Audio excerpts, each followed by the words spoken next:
All right. Starting up here. Give me just a second. I have to redo some settings here from yesterday. There we go. All right.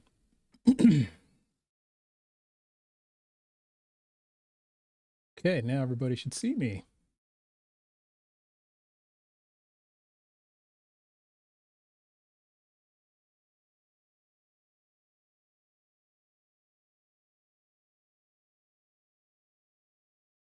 All right, let's get us going on TikTok.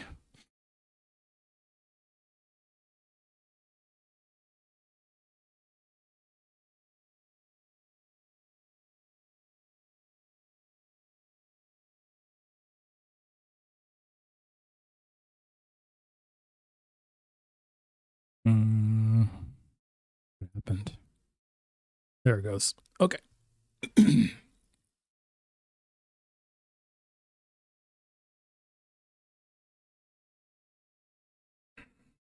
Oh boy, there's a software update for TikTok. Gah. Hope everybody had a good weekend. I certainly did.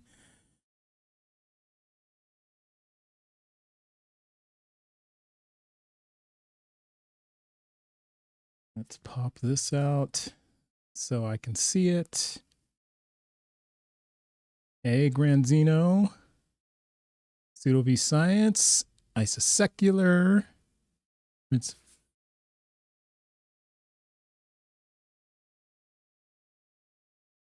all right. As soon as TikTok launches, we will be officially ready to roll.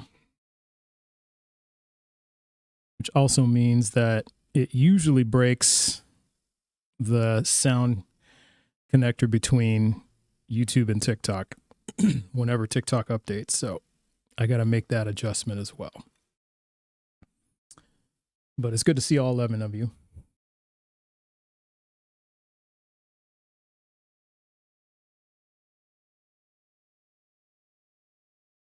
But it was, boy, this weekend went by so fast. I swear.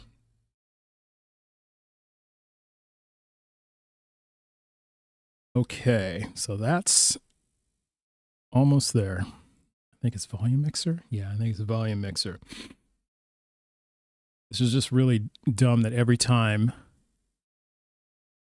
it updates, it voice meter input. Okay. Every time it updates, it wrecks it. It's really dumb.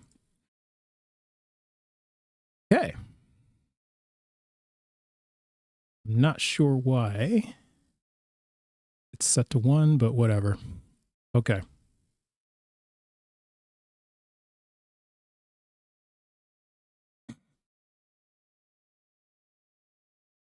Oh, it did. Hosted the Demon, good to see you. It did go by fast. All right, we are ready to set to launch TikTok. Yep, we're ready to launch it. So let's do this. Yeah, I'm a little bit late, but that's okay.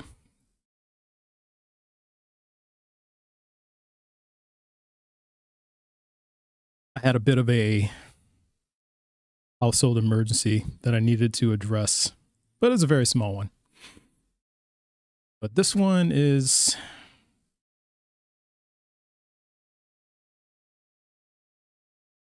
I think, going to be a good live. So I've been focusing more on long form content on YouTube and then building my short videos off that. So we really want to build the subscriber follower base on YouTube. Oh, goodness. Pseudo v science. That is so kind of you to say. Thank you so much. Jeez. I am flattered. That was a lot of fun yesterday, not gonna lie. AXP was so fun yesterday. So, oh, you know what? That's right. I don't do that. I do it like this. There we go. Okay. There we go.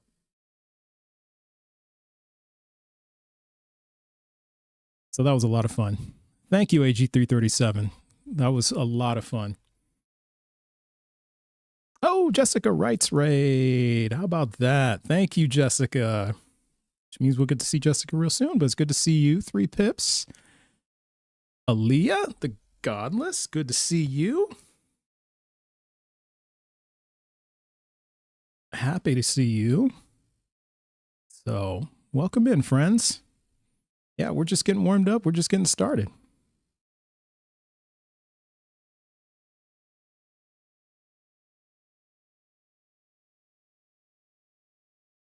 So, good evening.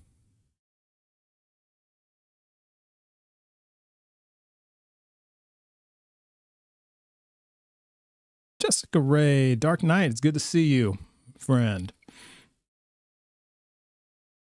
Am I a pre-recorded AI? No, I am not.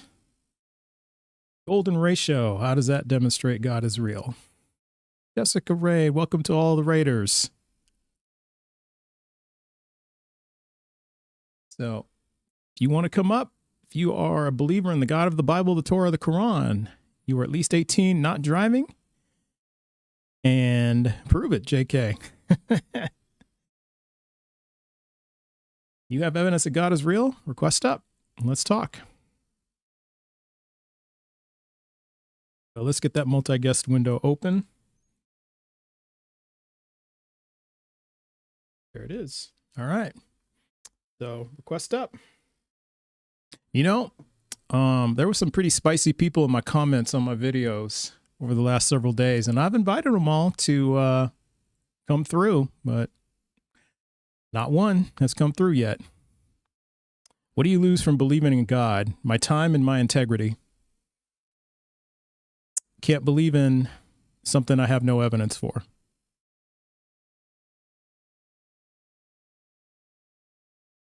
Angry Atheist, hello. Can't request? Well, nothing I can do for you then. Tap the pink and blue icon at the bottom of your phone. Yeah, there's no point in trying to convince you. So in other words, what you're saying, Walter, is because I just don't, you say, trust me, bro, and I don't say, okay, then it's pointless. It's actually, the bar is really low. Thank you. Thank you, Mac. I'm glad you enjoyed the show. Glad you all enjoyed it. That was so much fun. I cannot wait until I get to cook with Thinker again. That was so fun. So fun. You should get Pat up here. Hey, he knows where to find me. He found me before. He knows where to find me. Fortunately, you missed it. Well, fortunately for you, it is Jessica Raid. More Oppo's here. Right on. Well, it is, if you go to the AXP YouTube, you can watch it. You can watch it back. You have to prove the risk. How do you know there's a risk, Yusuf? You have to demonstrate that. And don't need a reward. And I think that's the thing, is I'm not looking for a reward. But W Raiders.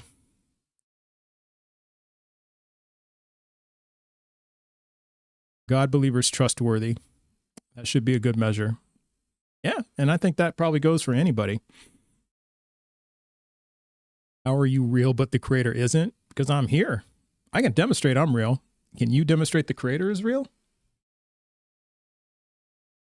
Can I ask, what do you actually believe in? Things with evidence. That's what I believe in. No evidence of any gods. The universe is definitely fine-tuned. And? Doesn't mean there's a God. Quran Hadith, you don't want to request up. I will say that. Oh, hey, Persist, it's good to see you. Yeah, I'll get it going here in a minute. You will. Yeah, you don't want to request up. Debunk the golden ratio. In terms of what? It's a real thing. Why would I debunk the golden ratio? Doesn't mean a God's real. You have to demonstrate that it means God's real. Where did you come from originally? Why don't you request up, Yusuf? Came from my parents, and they came from their parents. Turtles all the way down. Agnotheist. Ooh, that's a new one. That's cool. I like agnotheist. I'm going to have to look that up. We need to normalize letting the mystery be. You know what? I'm okay with that.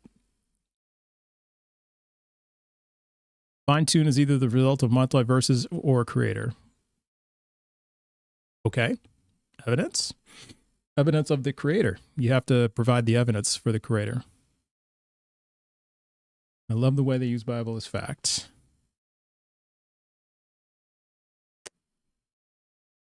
I don't have a religion, Zay, so if someone gives me good evidence, yeah, I'll change my mind, of course. I would have no choice to. But host acting really arrogant. Well, here, why don't we do this, Quran Health? Instead of chirping in the comments, why don't you come up and talk to me? And we can talk about Aisha. Justice for Aisha. Justice for Aisha. Justice for Aisha. Justice for Aisha. Justice for Aisha. Quran Health didn't come up. Didn't accept my invite. So I guess you just belong in the comments, Quran Hadith. Have I read Aristotle? Of course I have. I'm an atheist also? Wonderful. Welcome in. Josephus is evidence of Jesus, right? Yeah. I'm talking about whether or not God is real. So if you're saying Jesus existing means God is real, then you have to demonstrate that. Have I read the Bible? I would say more than almost every Christian out there, yes. More than many. I'll put it like that. I've read the Bible a lot. Matter of fact, I read it almost every day on my live. Yeah. Yeah, we are up to 476, Aaliyah.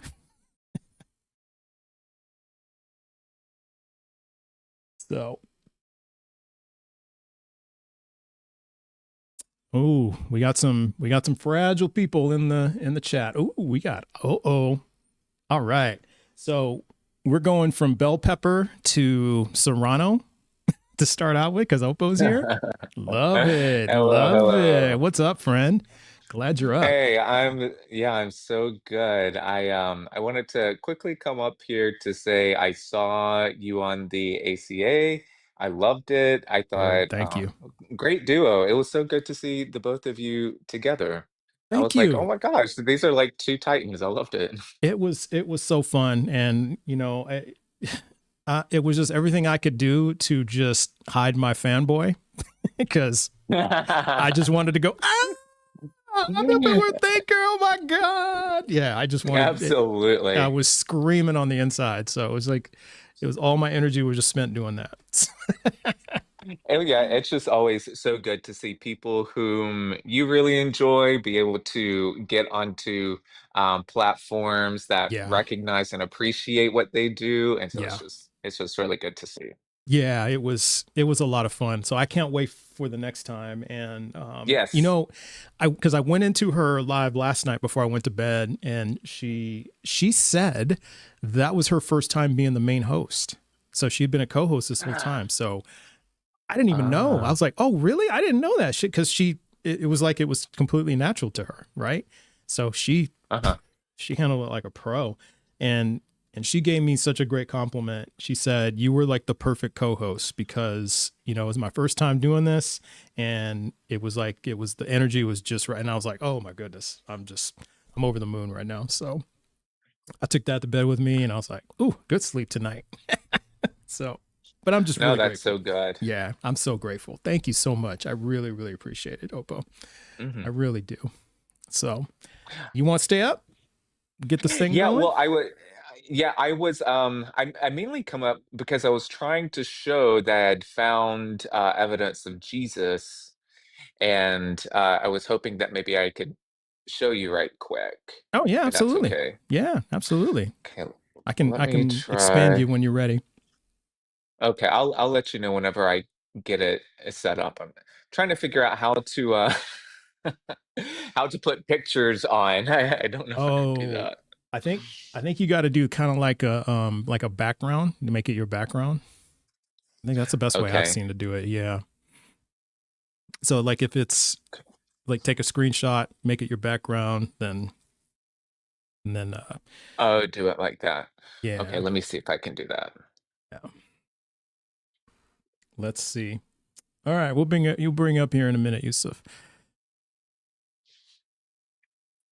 Oh boy, but Here we go. I'll just do what? it this way. Okay, and it's Aaliyah. How you doing, Aaliyah? Hey, I'm good. I saw you and Thinker on for a few minutes yesterday. I had to Thank you. do some, I had to go do some other things. Oh my God, it's Jesus. It's Jesus. Goodness, it's Jesus in the Jesus. Jesus. iron. And Jesus who in the knew that iron. all you needed to do was head on over to Google Images and just type in Jesus. And like, atheist, how dare you ask for evidence when all you needed to do was to go HDY. Wow. was to go to the gas station and get you a good old Kit Kat and bite into it. Just bite into it a certain It's way. been there all Yeah, It's been along. there the whole look at time. him. It's been right in front of us Who's the to whole Wow. say time.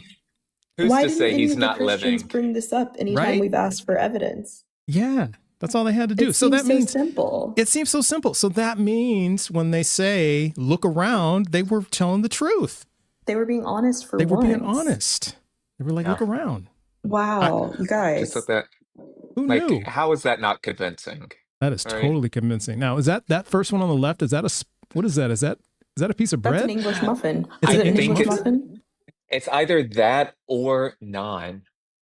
Oh, Naan. he's the bread of It has Naan. kind of life. like that The bread that of that life. non aesthetic to it. And I Yeah. can't tell Wow. if this is Jesus or Charles Manson. I was gonna say that's Charles Manson on a pancake. That might be Not Charles Manson. too sure. Yeah, Is not too that Jesus sure. on a chicken leg? What is that? Yeah, I think so. Hold Now, on. What, I got to be which one? honest. See that Shroud of Turin one right there? Mhm. Bring it on. Bring it on. I have an alternate theory because I was watching the documentary on Hulk Hogan last night. Doesn't that look like Hulk Hogan? Uh, uh, I you know, mean, it's giving 80s Hulkamania. I mean, Wow. You're yeah. not too far off. And So Is that Jesus yeah, in a just chicken nugget? Or go this back? one right here. Yeah, no, one more over. Is that chicken nugget Jesus? oh, right there. Is that chicken nugget It's Jesus? either chicken nugget Jesus, Mother Mary holding baby Jesus. Oh, You know, like I the see. I see. I the see. Yeah. outline of Mary, and then baby Jesus maybe here. Or is And so that you get a 2-for-1 special. This is especially yeah? meant for the Catholics who go to McDonald's and Okay, get No, chicken it's supposed to Hear be me a out, 3-for-1 Aaliyah. Hear me though. out. New idea. Yeah. David's crispy bits shaped Yes. like Mary holding the baby Jesus. That's Huh? like a deep level of Huh? conception that like I'm not even prepared for. Like that's a high level. You know what I Chicken mean? nugget Jesus. Yeah. Like, we should just Isn't come up it with so a bag of funny? chicken nugget Jesuses. You know, like they've There we got Dino go. nuggets. Why not Jesus nuggets? We could do Jesus nuggets. We could. I love this. Yeah. I actually came up because I wanted to say that I'm actually struggling with my atheism this week. You are. Like I might go back to Christianity. You're not going to believe this, trust. Why so? I'm going to tell you right now. This is absolutely unbelievable. Like there's only one explanation for what I'm about to tell you. It's like mind-blowing, okay? My family and I, my husband and my daughter, we were on vacation, okay? You know, we were in Costa Rica, and it was our last day there, and I said out loud, I said, "Man, this vacation has just been so short. I wish we could stay an extra day." And we get back to our bungalow that night, and we check our email, and our flight had been canceled. What? Our flight had been canceled. We were flight supposed to had fly been out on Friday canceled. morning, and our flight got moved to Saturday night. So we had like a whole extra day and a half on vacation. So it Oh, my had to be goodness. God, right? Or hear me out. The genie from Aladdin's lamp. Oh, you know what? You're right. Sorry. Yeah, Silly wish. me. I forgot. I totally forgot that I had rubbed the lamp and asked for an extra day of vacation. Thanks, Trust. That There it actually is. makes more sense. Okay. Whew. I was really worried for a minute. I thought God was real. But thanks for clearing that up. Yeah. Yeah, we Wait. gotta talk sense Another into one. ya. Another one. Leprechaun. Did you? I didn't see any leprechauns while we were down there, but I did wish on a lucky star, so maybe that could be Star. it too, I guess. See? Yeah. Yeah. So we're okay. I think we might have to workshop this. Yeah, but I just wanted to say, sure. that's pretty miraculous, right? Isn't that proof of God? Yeah. Or I mean, I would say stack that up with the toast Jesus. And the And I chicken think we've got nugget a pretty good Jesus. chicken nugget chicken Jesus. nugget Mary and Jesus. Yeah, I think Yeah. we've got a pretty good That's pretty foundation to miraculous. I'm That's not pretty gonna lie. miraculous. something. That's pretty miraculous. Yeah. Yeah. But honestly, I was getting really concerned there for a moment. I was like, is God real? No. No. Nah. Nah. Nah. Nah. Well, Did I have you worried there for a second? I saw your face. You actually did. Yeah. I was legit worried. I was like, oh. And to be fair, if it were Jesus, it would have been 3 extra days. See, there you go. That tracks. Well, no, I mean, kind of not really. Like, we were supposed to leave on Friday, and we got back home like basically Sunday, so it's kind of like the same thing, right? Like Friday to Sunday. Yeah. Yeah. Okay. So, yeah, think about that. Wow. Yeah, I know. So wish us now. See, here's the struggle though, because if you did rub the lamp, now is it the Robin Williams version of the genie? Well, that's the only version. It's the only one it would be. Yeah. It would have. Yeah, it can't be anyone else. It has to be the Robin Williams version, right? Honestly, while we're on this topic, I don't know if anyone has the answer to this, but is it true that Muslims believe that a genie will hop in their butt if they don't say a prayer before they go to the bathroom? Is that a thing? We could potentially ask one. So hold on. Yeah. Why don't If I'm Muslim now? Isn't that why they have to clean their butt so a genie doesn't hop into it or something? Yeah, maybe. But if a Muslim comes up, we'll ask. Yusuf, how's it going? On my side of the aisle, you got to clean it for one to hop into it. So amen. Yeah, that's true. That's true. Amen. All right. Well, hey, Yusuf, thanks for waiting. Can I get your age and pronouns, please? I'm 22, and I go by he. Okay, fantastic. Okay, and which religion are you? I'm Muslim. Oh my God, Muslim. yes. So do you know about the genie butts? Forget that's not the core of Islam. I don't care if it's the core. Is it a side, a seed? Is it a thing or? Yes, that's. I don't know if it's a thing because obviously hadith is a very big source, so don't really know. But obviously that's not the core message of Islam, so no one goes out there and be like, "Oh, be careful of the genie." That's not what we teach. Well, okay, if you did teach that, I would be inclined to explore. Well, that's not what we teach then. Fuck. Yeah. Yeah. Your search continues, Aaliyah. Sorry. All right. Well, yeah. Well, hey, Yusuf. Yeah. What's your best evidence that God is real? Well, do you believe you have purpose on this life? Or? Yeah, to survive. So, how does that demonstrate God is real? So, but the thing is, you're never gonna survive. You're built to die. Okay. Well, I survived today. So yeah. So our purpose is not to survive. It's not to survive. Then how do we live? We live because of the fact that we made because for a purpose to worship and find God. How do you know We're not that? made to just survive. That's animal instinct. How do you know that? Because we process thoughts. We think about God. Animals don't think about. I don't think about God really. Well, at least most of the world does, except you. Okay, so I'm still not sure. Yeah. Yes, but we don't have just a survival instinct. We have thoughts. We have brain. We have conscious. You don't have a survival instinct. Okay. Do you eat food? That's not the only thing I have. Right. Do you eat food though? Yes, I do. Okay. So, not sure how that's not a survival instinct. That is a survival instinct, but that's not it the is. purpose of my Okay. life. All right. Okay. So help me out here. How is any of this evidence that God is real? Not hearing the evidence yet. But thing is, right, you got to understand that, like for something to exist, it has a cause, right? Not always. No, I don't agree with that entirely. You'd say the universe exists, right? How did the universe begin to exist? Could you explain how the universe began to exist? Don't know, but how does that demonstrate God is real? Because we need an explanation. We can't just be like, yeah, we Why? don't know. We need answers. Why? We need answers. Why? Why do we need answers? So we need to find the purpose of why we're here. Okay, well, that doesn't demonstrate. That's not evidence God is real. Just because we don't have an explanation for the beginning of the universe, therefore God is real. That doesn't make sense. How is that evidence? Well, there has to be a reason for anything to exist. Like, okay, but again, how is it evidence? If there's, let's just say there is an explanation, there has to be. How is that evidence that God is real? That doesn't demonstrate that at all. It's the only explanation we got. Okay, yes. But is that a true explanation? If it's the only explanation, it's got to be the true explanation. Okay, that's the only answer. It's got to be true. Well, they had the only explanation they had for, for there was one explanation for heliocentrism, right? But there was only one explanation for that. So, but we found out that wasn't true. So I don't know if that really fits. Yeah. There was an explanation for to heal sickness back in the Middle Ages was to drain blood using what are those things called? Leeches, to leech people. But that's not true.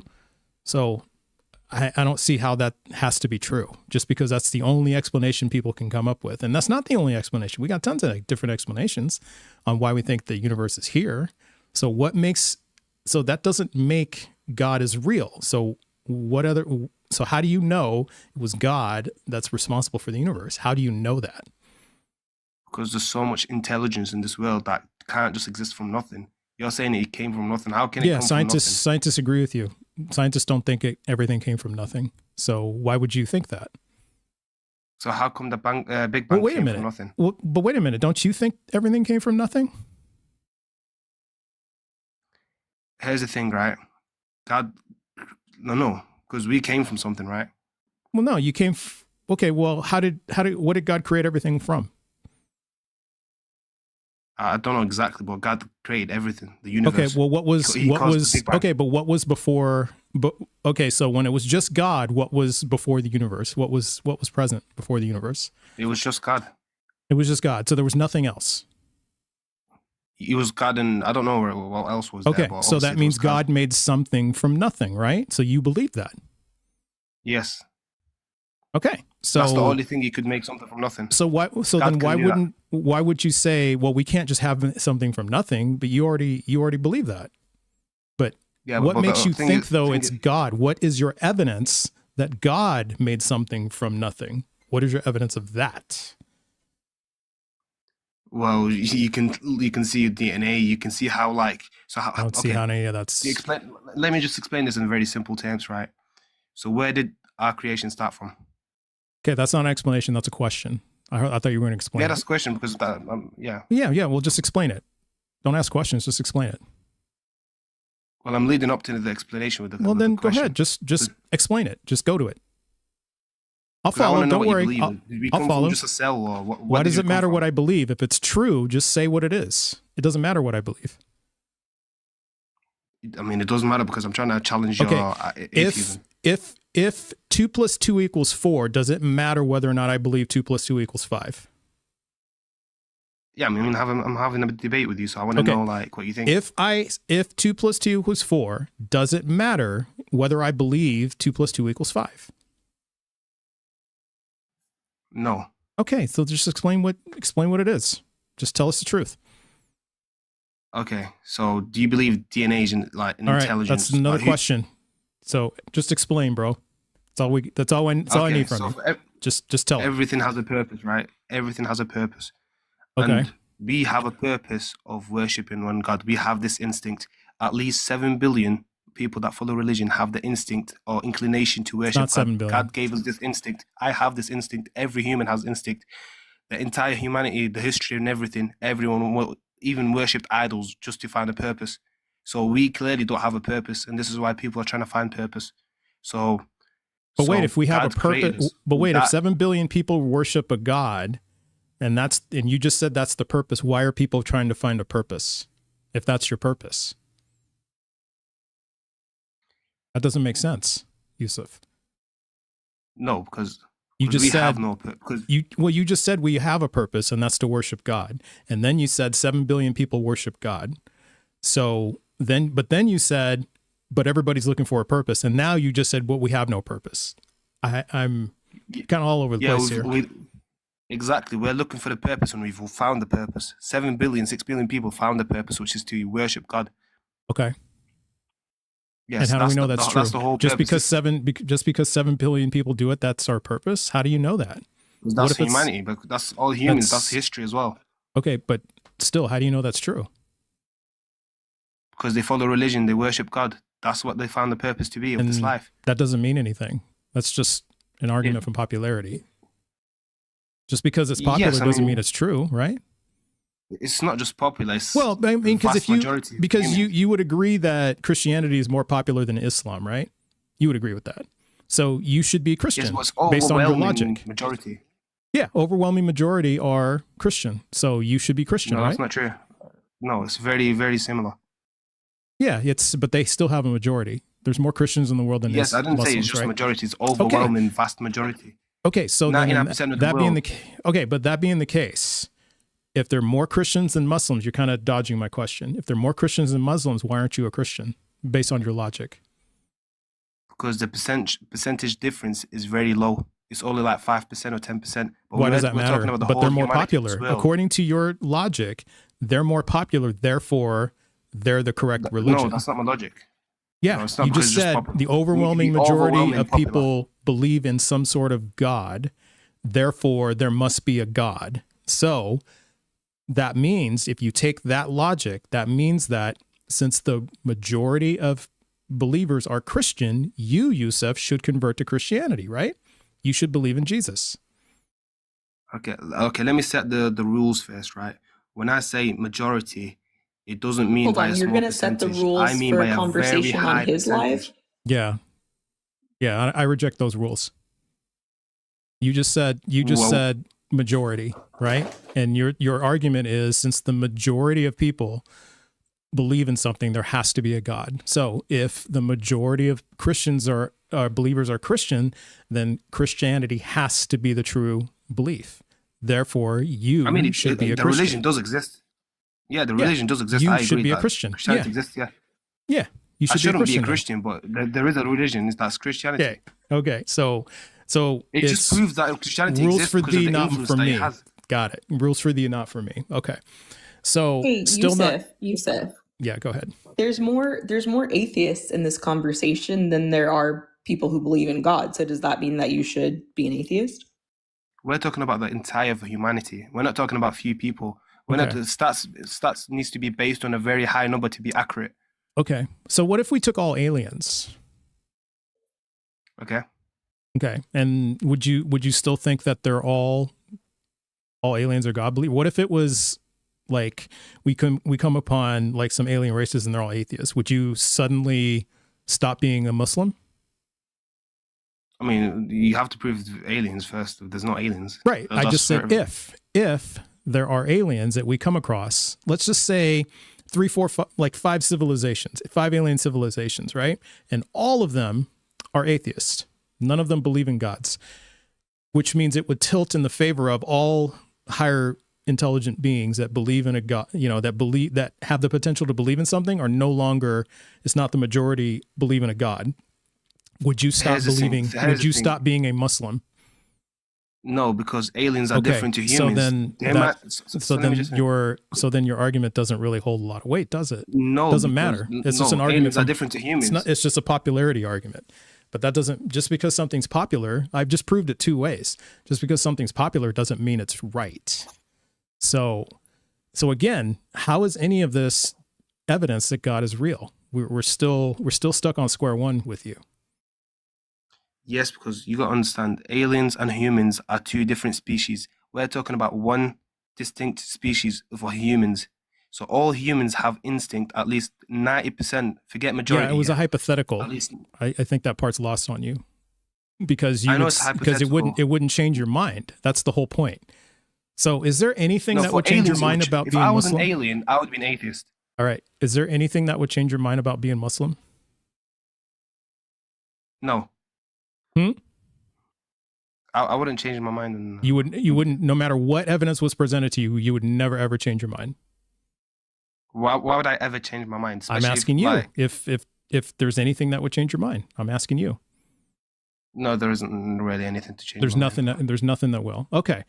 And so that being the case, is what do you think if you found out tomorrow? Let's just say if you found out tomorrow that there are no gods and there's evidence for it and it's undeniable. Like it's as strong as the evidence that your mother is real. I don't know what that evidence is. Don't have anything to show you, but let's just imagine that this evidence presented itself to you. And it's, like I said, it's as strong as the evidence that your mother is real. This evidence that there are no gods. What would change in your life? Here's the thing, right? Okay, because we need to talk about how realistic the situation is. If there was a like solid evidence that there's no God, and that was a real evidence, I mean, you can't really prove it. It's just like it's not what I asked. Contradiction. It's not what I asked. Even if it's hypothetical, right? And how is it a contradiction? Realistic. What's the P and not P? Because you can't have an evidence, and then also you're saying if I have an evidence, which is not possible. What? So you can't have an evidence, and then if I have it, and that's not what I said. Okay, repeat what you said. If you discovered evidence, see, it's a hypothetical, right? If you discovered evidence that there are no gods, and this evidence is as strong as the evidence that your mother is real, how would your life change? I mean, I'd just probably just be living my life, right? You'd be living your life. So it doesn't sound like anything would change, right? Like, would you do a purge? Thinking, well, there's no God, so maybe I can do a purge. Maybe I won't be praying. I mean, I don't really know what I'd do, to be honest. Yeah, maybe you just stop. You probably stop praying 5 times a day, right? I'd probably still pray, to be honest. Okay, all right. Well, that's fair. I mean, I wouldn't. Yeah, you can do what you want to do. So I guess what I'm trying to understand is then why would you still pray, even if the evidence is as strong as your mom being real? Because I have an inclination God gave. I mean, I know you're saying it doesn't exist, but I have this as a human. I'm inclined to believing in God. It doesn't matter if the evidence disprove it or prove it. This is my instinct of believing in God. Well, that's. I guess if you're saying everyone's inclined to believe in a God, why are there people born not believing in God? It's a very few percentage. Right. But if you're saying everyone's inclined yes, it's a very, very few percentage of people that want to follow their own desires. Okay. So is it an inclination then to want to, is it like, what kind of inclination are we talking about? Like, is it like the same inclination as wanting to eat? Yes, it's exactly that. Okay. What percentage of people do you know of that have no inclination to eat whatsoever? Now, it's not that they suppress it, okay? Because that's what like eating disorders are. They still have the desire to eat. They just really suppress it.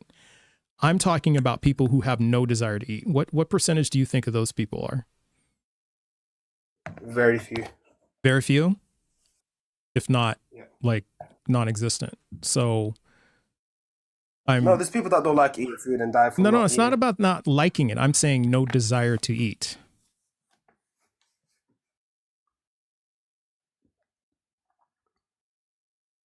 Because like I said, I'm leaving there are people with eating disorders. I'm not talking about them. Because despite the fact that they have a desire to eat, they suppress it because of the disorder, right? That's why it's a disorder. But what I'm talking about are people who just naturally have no desire to eat whatsoever. Like they don't have hunger pains. They don't have, like they smell, there's food that smells good that's cooking. They get like their mouth doesn't water. I'm talking about those people. How many people do you think exist in the world like that? Almost none. Probably none, right? Not aware of any. Probably, yeah. Oh, yeah. So I'm trying to understand from your point of view, because you saying, well, I'm inclined to do that. Okay, fine. But that doesn't mean that it's right or true. Yeah, I mean, I guess, yeah, but you got to understand, it's not just me. It's a lot of people. I agree with you. Yeah, it's a lot of people, but there's a lot of people who don't. Yeah, I mean, it's a sizable number, like about 20% of the population that have no desire 20%. to do what you have a desire to do. I mean, if it was would like you that. say that? Well, I mean, for comparison sake, and I'll let you ask your question, but just for comparison sake, if 20% of the population just had no desire to eat, like we may go extinct. I mean, or we'd have a lot less people around, that's for sure. Like it'd just be a sizable number of people dying of self-induced starvation, right? So that's just what I mean. So what were you going to ask? Yes, I was going to ask, like, then where do you get your morality from? Because obviously, as humans, So we're pivoting to morality? All right. Yes. The laws of logic. So you know what the laws of logic are? No, you tell me what the laws of logic are. Law of identity, like A equals A, the law of non-contradiction, and the law of excluded middle. So like, for example, the laws of logic, under the laws of logic, it cannot both rain and not rain at your house at the same time, right? That would be, yes. That's illogical. Yeah, that violates the laws of logic. An apple cannot be an orange, right? That would violate the law of identity. So it's just like that. So we identify things like murder, stealing, grape, things like that, right? And also under these laws of logic, we understand that these things cause harm, right? Yes. Okay. So these things cause harm. Now, many non-believers have subjective morals. I, on the other hand, I have objective morals, and they're grounded in the laws of logic. So there's a principle called the principle of generic consistency, which basically states that as an agent, in order to make choices as an agent, because that's what an agent does, you must have freedom and well-being. So can you think of an instance where a person can make choices without freedom or well-being?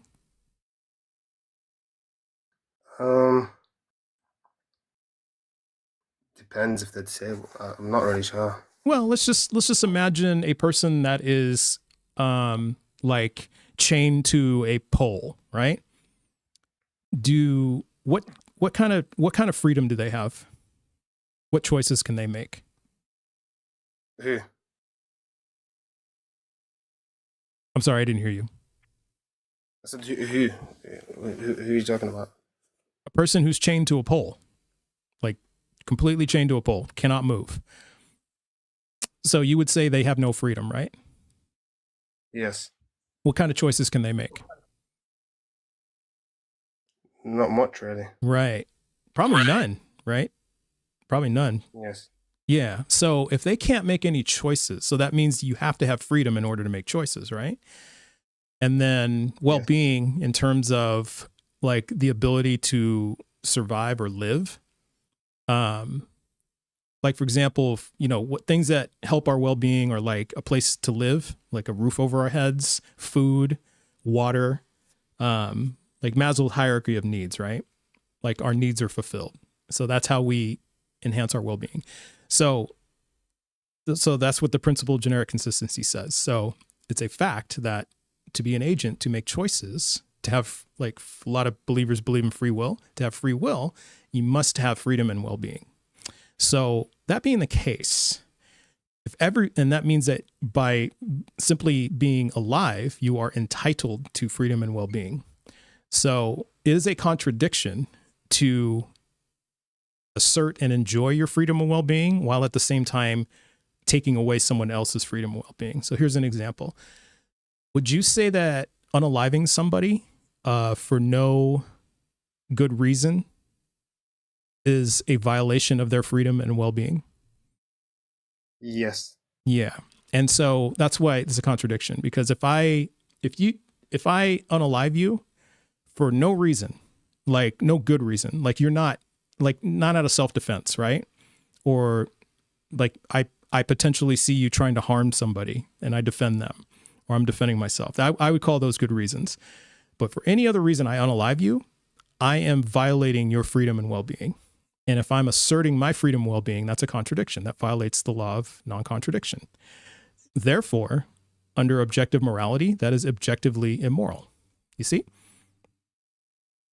Yes, I understand. But let's talk about, Okay. let's say, like sex outside of marriage, stuff Okay. like that. What do you think of it? Do you think it's okay you think it's a moral thing? Between consenting people, of course, because how does it, whose freedom and well-being does it violate? I understand, but it causes So harm. it doesn't to both violate parties. anybody's, how does it harm people? Yes, you can consent to harm, but it doesn't mean it's not harm. Right. It's And if still we, harmful. yeah. Okay. So if we take it in another way, do you think it's harmful, since we're talking about sex here, do you think it's harmful for adults to have sex with children?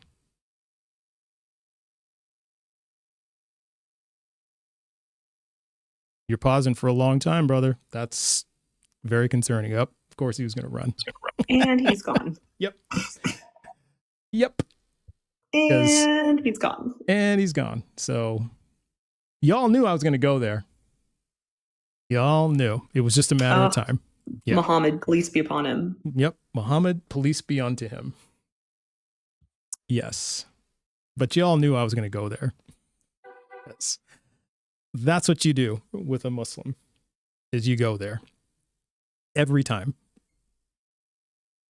He's a runner. Like, he's hey, a track star. If that's your man, if that's who you're going to defend, let's talk about it. Then defend it. Exactly. Stand on 10 wait, toes. You can't? So you left? Oh, okay. Yeah. Well, that's right. Stand on 10 toes. Chest out. I mean, this is your guy, right? This is your prophet. That's your man. That's your man. Stand up for your man. Same with, not gonna lie, same with Mormons. Hey, Joseph Smith. That's right? your man. That's your man. We got to talk. We got to talk about We got to talk about the rocks in the hat. Yep. 10 toes, chest out. That's your man. Okay. Yep. Okay. He married a mother-daughter pair. Okay, that's your man. Wow. That's your man. Okay. Okay. That's your man. Okay. 10 toes, chest out. Let's go. He sent the men on the mission and then married the wife. Okay, that's your man. Okay. Oh, that's some David and Bathsheba shit. Isn't it? There's a lot of correlation there. Right? Exactly. Look at the Exmos coming out of the woodwork. Here comes a nice comment. Hey there. Ex-Mormon in the house. Yep, Woo. Exmo. Yep. The Exmo call. Like, what? I heard it. Somebody said Joseph Smith. Oh. Yeah, no, that one's always really funny to bring up, but like I think that Mormons kind of drew like the short straw in the situation, because like so much of their history is like it's like well documented.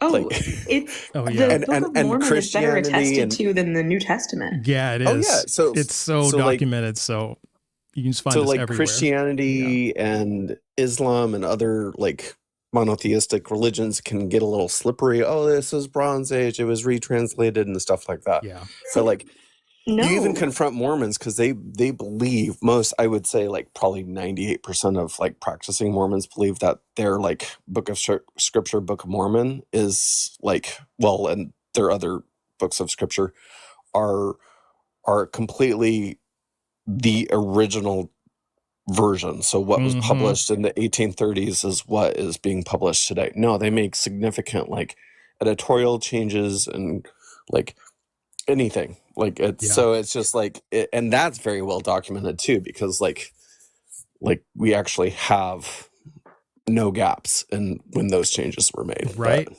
exactly. Well, not only that, but it's like if you're gonna say, like, as a Mormon, if you're gonna say, well, I can't say that the Book of Mormon is 100% true, then that means that none of it is true. And then if none of the Book of Mormon is true, then Joseph Smith's not a prophet, and the whole thing falls apart. Like, that was my experience. I mean, that's how I left religion, was once one thing was not true anymore, then none of it was true anymore. Yeah, exactly. yeah.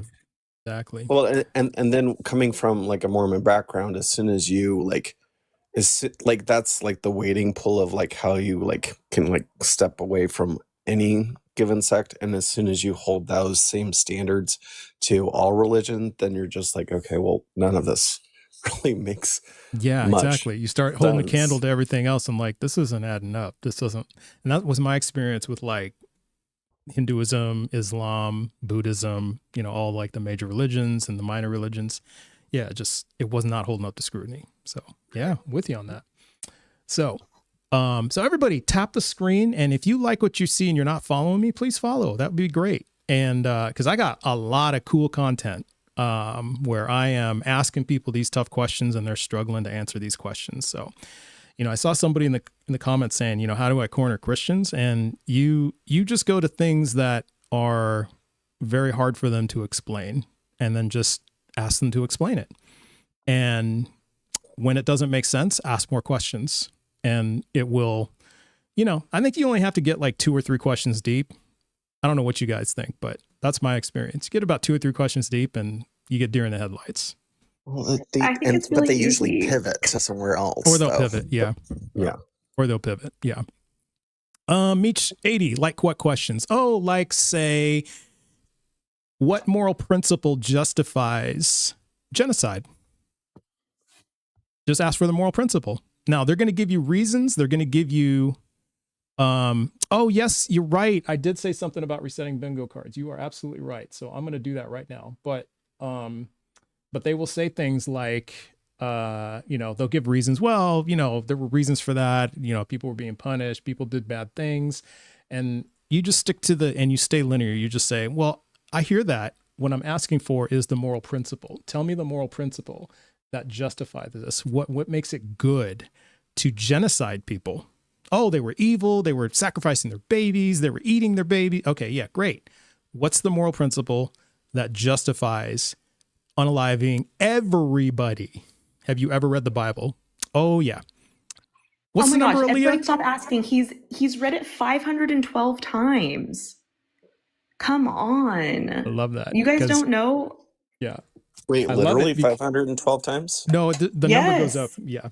Yes. Yeah. Literally 518 times.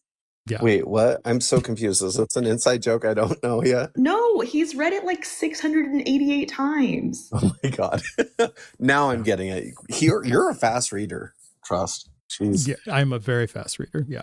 I try to calculate how many times I've at least been in the room while the Bible is being read cover to cover, because like, again, growing up LDS, like we would read scriptures morning and night, and sometimes it was Book of Mormon, but like honestly, we did our own scripture study, so like it would kind of be like we're watching The Hobbit right now as a family, but you're reading like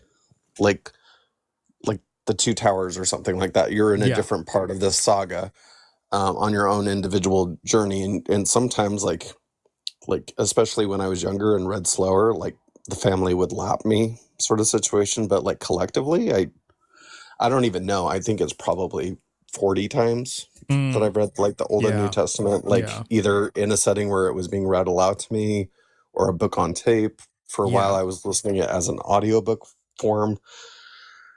But somebody was asking about cornering questions for each religion, which ones for Jews and stuff like that. Quick statement. Tiara, you can read the Bible and lack understanding. Well, request up and show us what we don't understand. So I understand it very well.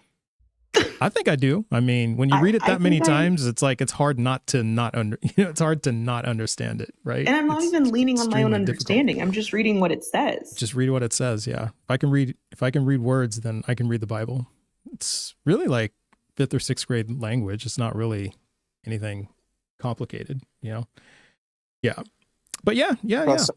Trust, I Come on have up. a question for you. Yeah, go ahead. For like, I know that the Amalekite, like, genocide and all that stuff like that, works for Christians and Jewish folks. Is that also something that can be like used when having these conversations with people of a Muslim or an Islamic background? Is that also considered like their historical view?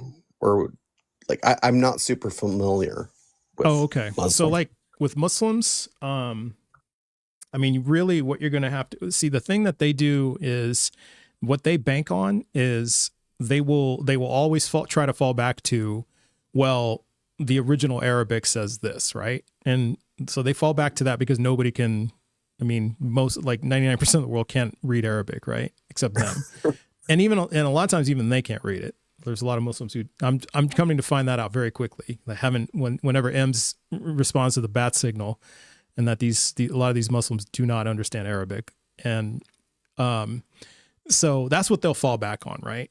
And the thing is, though, is that you really have to hit them on points that are related to the Quran and the Hadiths, or else they'll get really slippery, like grease pigs, right? They'll get super slippery. And so the two, of course, Aisha is like the gold standard. That's like the one that you can just nail their foot to the floor on, right? And then the other one is just the scientific inconsistencies in the Quran. It's just ridiculously obvious. You know, sperm Like coming splitting between the moon in half. Yeah, splitting the moon in half, sperm And coming the between the ribs. backbone and the Yeah. ribs. Yeah. You know, the earth being created before stars. There's that one. So it's just silly things like that. You start getting into that and it quickly falls apart. They'll have all kinds of different try to explain it away, and they'll yell the same exact thing as Christians. Oh, it's the context. You're taking it out of context, and it's silly. It's laughable. Whereas they're the ones cherry picking, they gloss over the, you know, like the more distasteful parts of their scripture. They sure do. There's lots of implications of slavery in there. I mean, it doesn't out and out say it like Christianity does, but there's a lot of it doesn't out and out say no slavery. And in fact, you know, with different passages on misogyny and, you know, women as bond servants and things like that, as servants and slaves. Yeah, there's all kinds of stuff in there. So I struggle with, why is it that God can give a law to not eat shrimp, but he can't give a law to condemn slavery? Well, right. Clearly, there were no EpiPens back then. Or so salt. there's that. Yeah. Or You salt. know. Yeah. You know how like traumatic it is to watch somebody, you know, have anaphylactic shock? Just imagine. Indeed I do. Way worse than slavery. You know, way worse, apparently. Well, if he didn't want us to eat shrimp, he should have just made us all allergic to shrimp. Or just like every time it comes close to our mouths, it just goes that way. Like, oh, what happened? Shit. Oh, damn. Yeah, like, you know, or just send a confusion like he's done in the Bible. Like we just get confused every time we try to eat it. Like, what am I holding a shrimp for? You know, when you go to Benihana and the teppanyaki chef like tries to fling the shrimp in your mouth, Exactly. it should be like that. If God didn't want us to eat it, then it would just miss our mouths every single time. It would just miss every single time. It would just like carome off our foreheads, or, you know what I mean? Like it would just be way off. Okay, Like, weird thought experiment. What if Yahweh exists and evolution exists, and what if Yahweh is actually descended of crustaceans and he just doesn't like us eating his relatives? Could be just very angry about that. Exactly. He's So a crabby god. God's a crab. He's a crabby god. Yeah. God's a crab. Okay. If you are waiting in the guest queue, we're going to get to you. We do go off on tangents like this all the time. So please be a believer in the God of the Bible, the Torah, the Quran, or at absolute minimum, a mind that created the universe. Please be at least 18, not driving, and have evidence that God is real. So let's bring the next one up. Isaiah D9 or Isaiah D9. How's it going? What's up? What's up? How you doing? Hey, good. Can I get your age and pronouns, please? I'm 20 and I'm male. All right. Male. So that's your sex. So what pronouns do you prefer people use for you? He, she, or she, her? Whatever, they, them? whatever he is. You know. He is? Okay. He, him. All right. All right. What religion are you?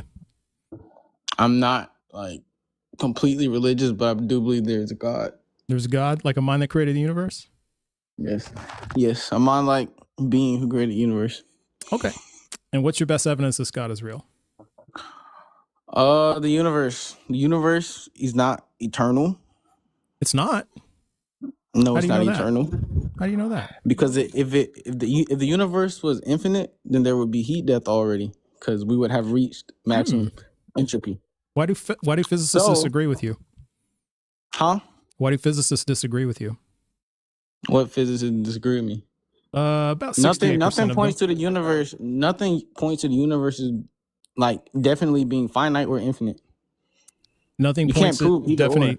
Okay, that's a bit of a different point than you were making. You said the universe is not eternal, but now you're saying I'm saying it's not eternal, because if it was eternal, but you can't prove it either way. Because stars are burning. Death. Stars are still burning. Because stars are still burning. But again, why do physicists disagree with you? I don't know. You don't know? How do you want me to answer that? What do you know that they don't know? I know that stars are still burning, and we haven't witnessed heat death yet. So the universe cannot be infinite. The universe cannot be infinite. Okay. So if we found information to refute this from physicists, what would you say then? I can hear you out. I mean, if we found information on that, like would that and we don't have cause you to reconsider? We don't have the technology available to be able to reconsider. What do you mean? Like we don't have a complete understanding.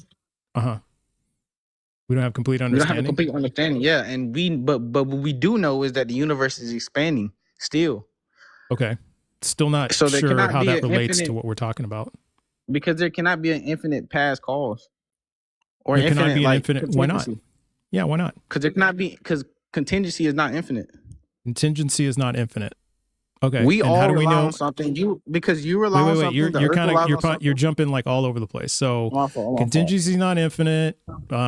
Heat death, contingency. So let's try to stick on one thing here. So do you want to pivot to contingency, or do you want to stick to heat death, or what do you want to do? We can pivot to contingency. Like that. I feel like heat death and contingency like kind of in the same boat. Okay. Because how do you know the universe is contingent?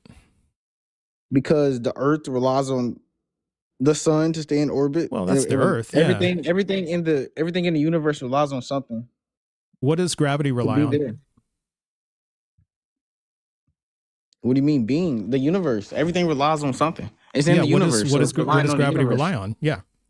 The universe is in the universe. The universe, but how does that work now? Because are you saying to me that, well, yeah, of course, if the universe didn't exist, gravity wouldn't exist, right? Because gravity is like one of the basic building blocks of, well, we don't actually know that for sure. We don't know that for sure. So we don't know that, but how does gravity rely on the universe? We actually don't know that for sure. Yeah, we don't know anything for sure. That's right. So how, but tell me, well, explain to me though, if we don't know anything for sure, how are you so certain that gravity needs the universe? Because it's only present in the universe. I don't understand why that matters. There is no gravity without the universe. How do you know that? Because that's the only thing we can understand. You're just making a statement and a claim. Okay. The universe is all we know. What peer-reviewed scientific paper demonstrates that without the universe there would be no gravity? Do you have a peer-reviewed scientific paper? That's how we provide evidence. I'm not understanding what you mean. Like you're saying, telling. Well, no, I'm pushing back on your claim that without the universe, we would not have gravity. So I'm trying to understand from you how you know that's true. And I asked for a peer-reviewed scientific paper that says without the universe, there would be no gravity. And I'm on Sci-Hub right now, so if you give me a DOI number, I can pull it up. Yep. You want me to cover a peer-reviewed scientific paper? Yeah, that's evidence. Telling you why.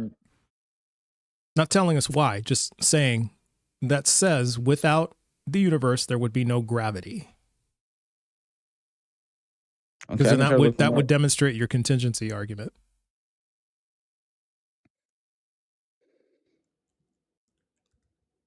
And if I find one, then we pivot off this. I mean, no, we can still keep talking about it, but first you got to find it and show it. I'm looking at one right now. All right.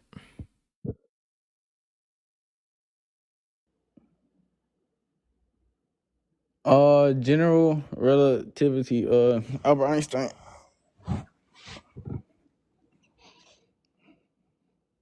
Okay, that's general relativity, yeah. But where does it say in general relativity that gravity would not exist without the universe? It says gravity as a geometric property of space-time rather than force. Matter and energy curve the fabric of space and time, shaping the motion of planets, light, and galaxies, and serves as the foundation for modern cosmology. Okay. Yeah. I'm trying to understand where it says, where does any of that say gravity would not exist without the universe? Law of universal gravitation, a force acting across empty space. Yeah. Because you understand that, do you know what contingent means?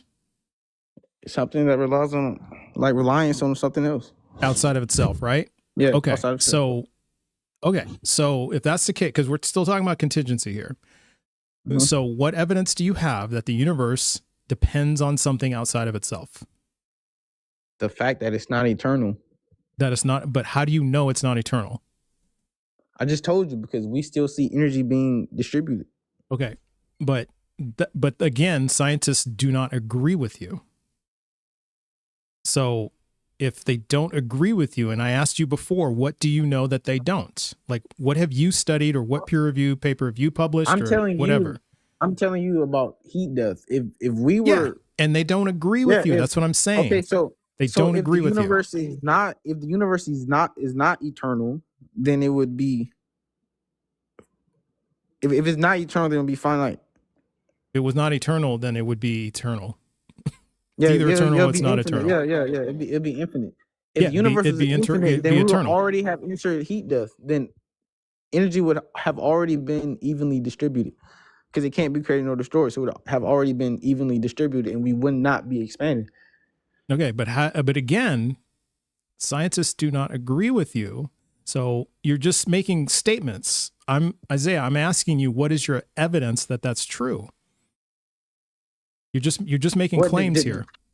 What do you mean by evidence? Like the evidence of heat death? Like, no.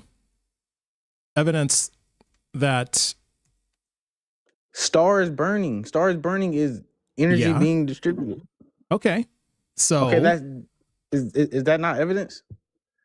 So tell us, if the universe ends up in heat death, what does that, why do you think that that's the end of the universe?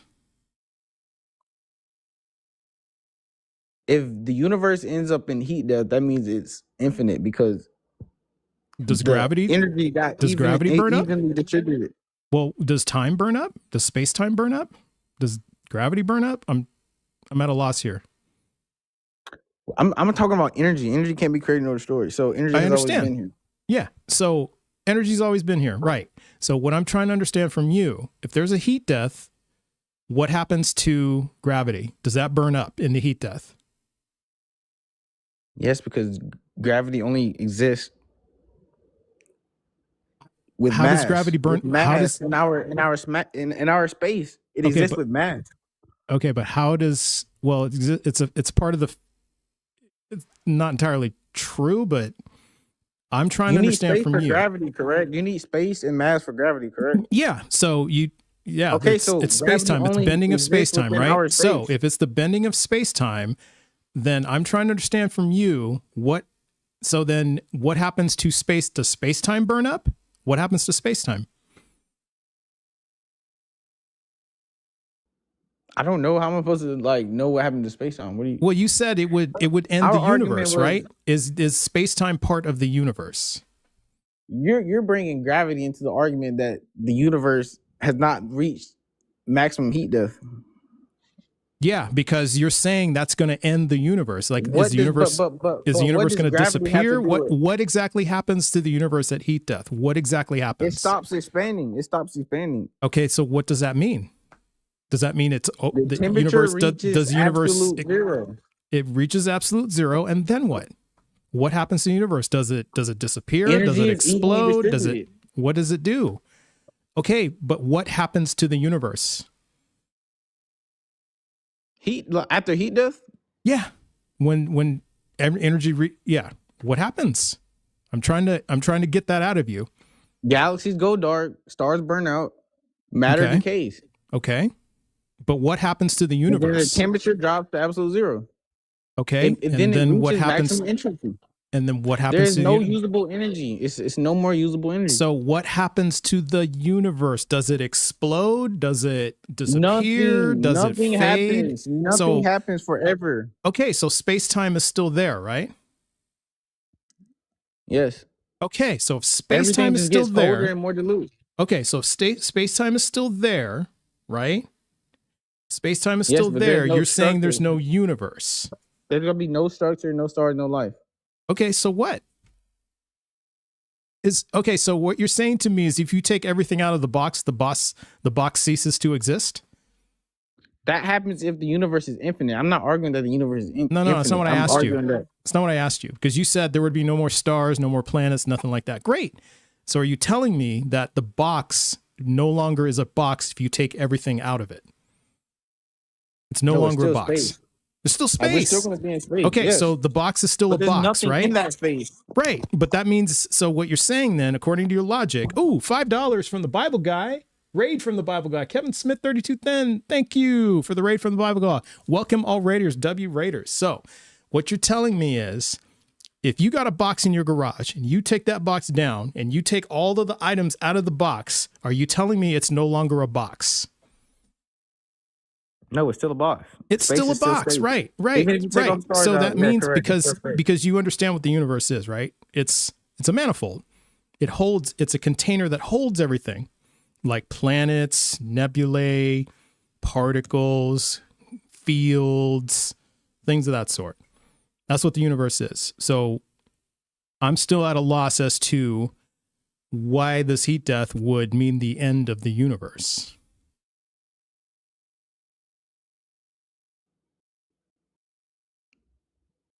What do you mean?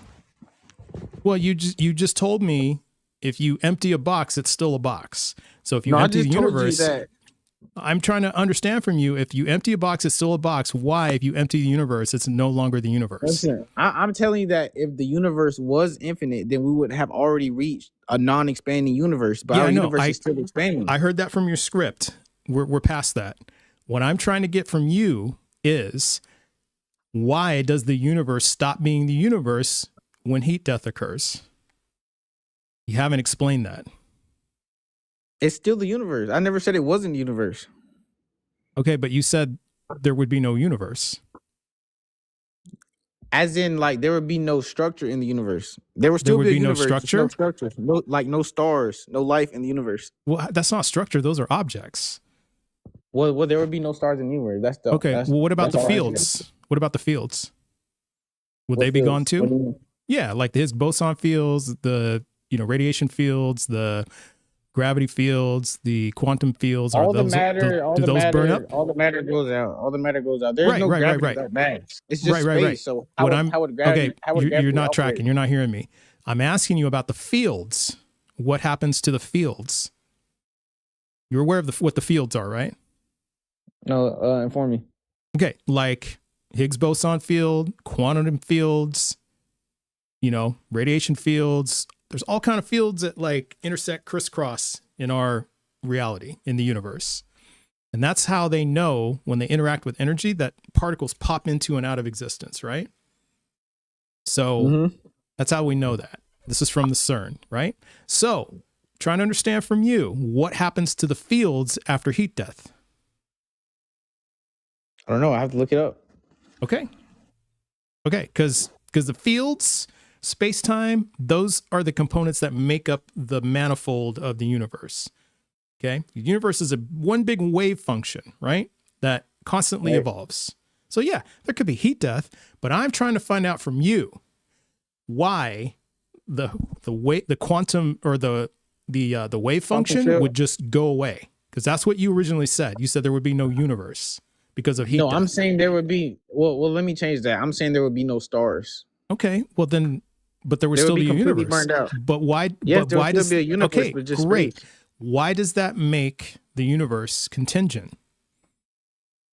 Because if it's a manifold holding things, why is it contingent? I'm not saying that heat death is making the universe contingent. Wait, hold on. Rainbow Ash is trying to get my attention. You got my attention, Rainbow Ash. What do we got? A Nightbot command that triggers a noise. So Trust looks at chat for a second. Okay, I'm looking at chat now.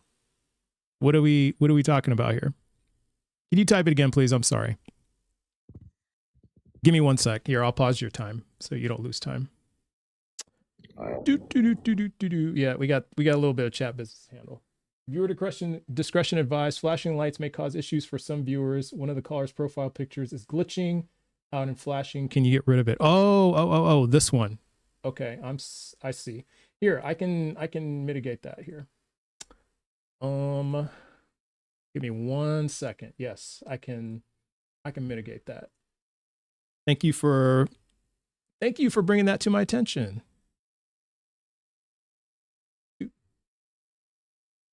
There we go. Is that better? How's that?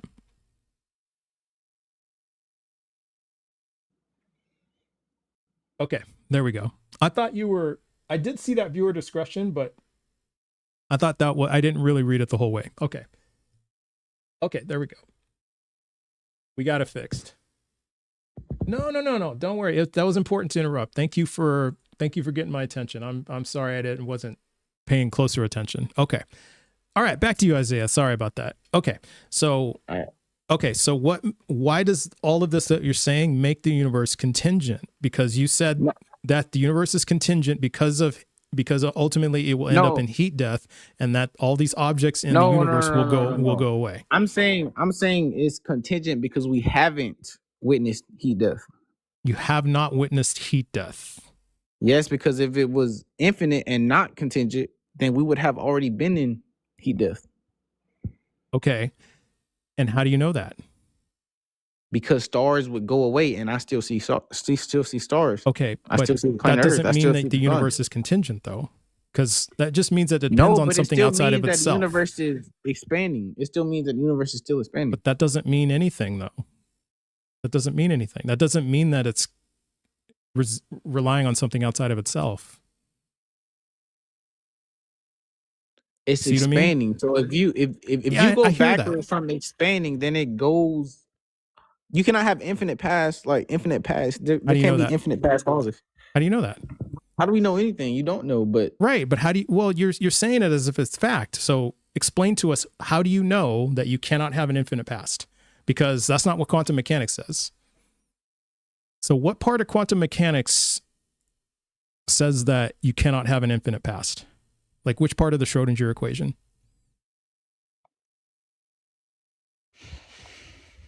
All right, give me a second. All right.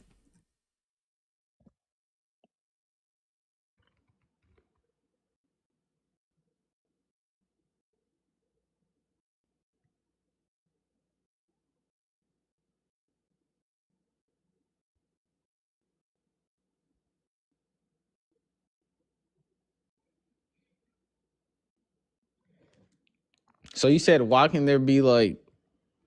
Can you repeat your question or your statement again? What part of the Schrodinger equation stipulates that there cannot be an infinite past?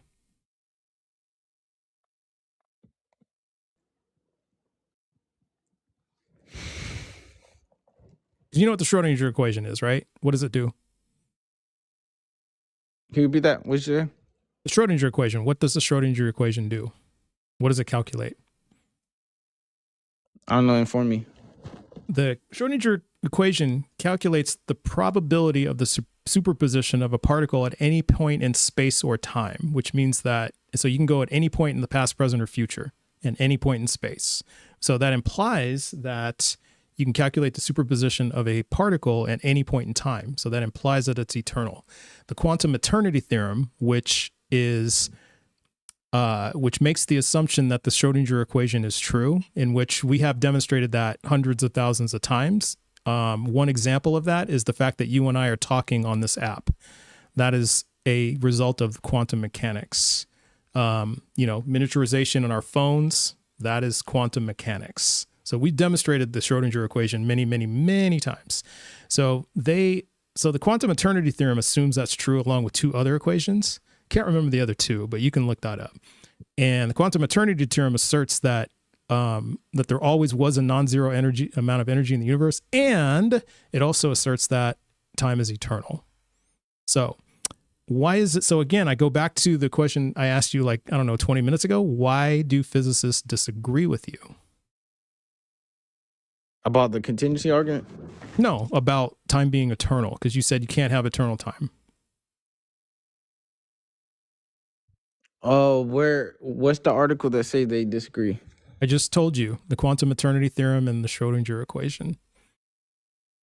You can look up physicists like Sean Carroll, and that'll take you down a rabbit hole of many other physicists. And also, 68% of physicists also state that the Big Bang says nothing about the start of time. But everything has to have a cause, right? The universe has to have a cause. That's a different. Well, how do we know that though?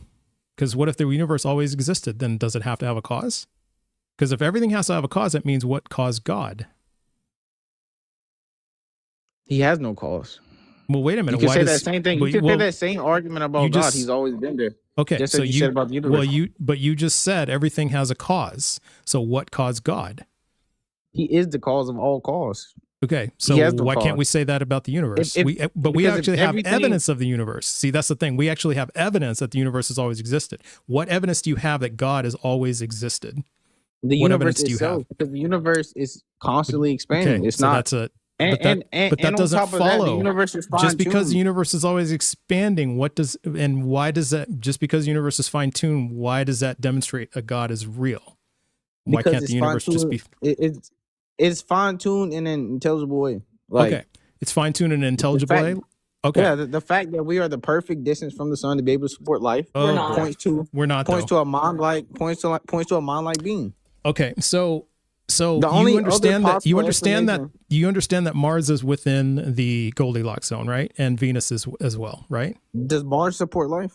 No, it doesn't. That's what I'm trying to tell you. They're within the perfect distance from the sun. Both Venus and Mars are. So why is there no life on? Support life. But why is there no life on Venus nor Mars? Because it does not meet the perfect conditions. It doesn't meet the perfect condition. But you just said we're the perfect distance away from the sun. So why? The Earth isn't? Yeah. So is Venus and Mars.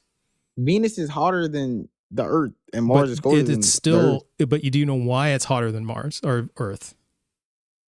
Why is it hotter than Earth? Closer. No. That's not why. So you should look that up. That's not why. But it's within the Goldilocks zone. So we could be within, how far away Venus is. We could be that distance and still survive. We could be as far away as Mars and still survive. But interestingly enough, neither of those two have life that we know of. So, but then you also realize that we travel millions of miles closer and millions of miles further away from the sun every year, right? Because it's not a perfect orbit. It's an ellipse. Yes, right? But in the grand scheme, that's not like really a lot in terms of the Earth or the sun, because it's way bigger. But you still can't explain why But you still can't explain why Mars doesn't have life, because it's within the Goldilocks zone. It's on the outer edge, but it's there. No, I can't. Okay. And so if that's the case, what is the purpose of life according to your God? There's no purpose. There's no purpose? Okay. No, so we just exist. Okay, just exist. So could God have made electrons with minds and carried out and accomplished the same thing? Yes. Okay. So explain to me how then it's perfectly fine-tuned if God could have made it any way he wanted. Because fine-tuned implies that it could not be any other way. The universe could not exist any other way. So if God could have made electrons with minds and the universe would turn out exactly the same way, how is it fine-tuned? Because he didn't make it with electrons with bonds. He made it with us with bonds. Right. So that means then it's not really, it's fine-tuned for this reality, right? Yeah, this specific universe is fine-tuned, but okay. But is it fine-tuned in the sense that these are the like coordinates and conditions that it has, or that they could not be any other way? There could be another way. There could? Yes. But okay, but how is it fine-tuned then? How is it fine-tuned then if it could be another way? In terms of our universe, it is. Right. But if it could be fine-tuned, but see, that's the thing. If it's fine-tuned for us, but you said it could be any other way, how is it fine-tuned? It's not fine-tuned. And why is it that 99.9999999% of the universe is hostile to life?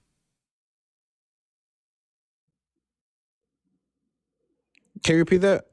Why is 99.9999999% of the universe hostile to life if the universe is fine-tuned for life?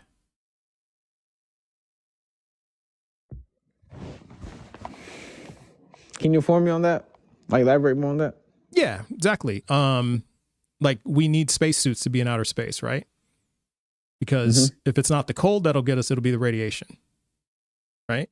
Like we would instantly freeze.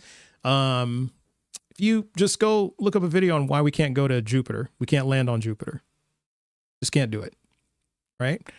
So if we go out of our little bubble of this Earth, like just outside of the atmosphere, we'll die instantly. Like even if you go, I don't know, past 40,000 feet, 35,000 feet, 40,000 feet, you have a very high risk of dying. Just check out all the bodies on Mount Everest. That's like about 30,000 feet.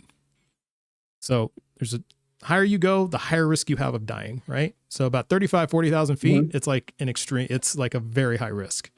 That's why, planes that fly at that height, at altitude, they have to be, they have to have cabin pressure, right? And they need oxygen and all that stuff. So help me out. How is the universe fine-tuned for life if we can't exist out of this little rock that we're sitting on? Okay, you're bringing up Mars and stuff, but Mars does not have usable water. If Mars had usable water, then that would be different. Sure. Like we have pools of water. Yeah. On Earth. Right. Okay. So, but I'm trying to understand from your point of view is that the universe is fine-tuned. Yeah, it's great that you looked that up. I'm glad you did. But I'm trying to understand, if you said the universe is fine-tuned for life, we should be able to exist anywhere, right? But we can't exist anywhere outside of this. No, I'm saying our our solar system. I missaid it when I said our universe as a whole is fine-tuned. Our solar system, meaning the Earth and the sun, is fine-tuned for us to be able to support life, because you can't support life outside of that. Right. So demonstrate that a God did that. Prove that a God did that. Because the mere chances of that happening anywhere else, or that we've looked, no other planet supports life, or nowhere else in the universe, or our universe, the Milky Way, supports life. Okay. Why then would a God do that on our solar system? And for nowhere else, let's just assume you're right. There's no other place in the universe that can support life. All right. Let's just assume I don't have an explanation for that, because right. But you have to explain it, because you're saying but you're saying that a God did that And because we're the only solar system in the entire universe, right? 13.8 billion years across, the only one that has life, and God put us here. Why? That makes no sense. There are multiple universes. So there are some universes that may have the physical possibility of supporting life. Do you mean other solar systems? Like other universes as a whole. We're the Milky Way. There are other universes and other you mean galaxy? No, That's a galaxy. Galaxy. Yeah. Milky Way is a galaxy, not a universe. Yeah, there are other galaxies that may support life because we don't have the technology. It's possible. Yeah. We found exoplanets, right? Yeah, we found planets that look like Earth. Yeah, that look like Earth. I just took it from, but they don't meet the perfect conditions that Earth has met. But some do, right? We just can't. We just they give off signatures of life. They give off signatures of life. There are some. What I'm trying to understand from you though is that the vast majority of the universe is hostile to life. That's why I said 99.999999%. So again, why would a God create a universe that is almost all of it is hostile to life, except for what we know, this solar system and a handful of other galaxies relative to the number? There's like you get there's like 700 septillion planets, right? Like estimated. Yeah, 700 septillion. So I mean, it's like 99.9999.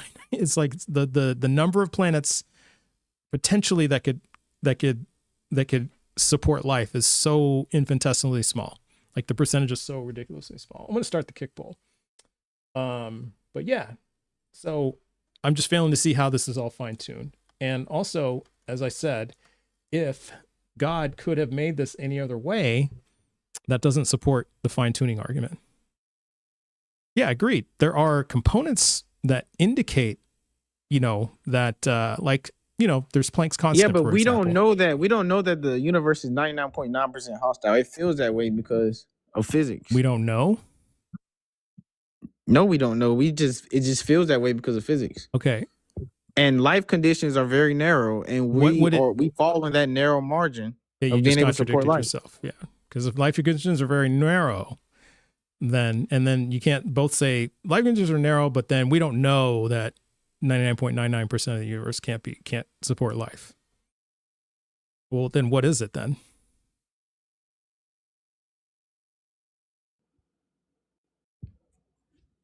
Right?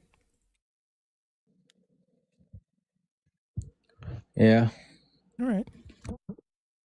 You got anything else? I mean, we're kind of. I don't know if you're going to make the. I mean, other than contingency, fine tuning, that's the only thing.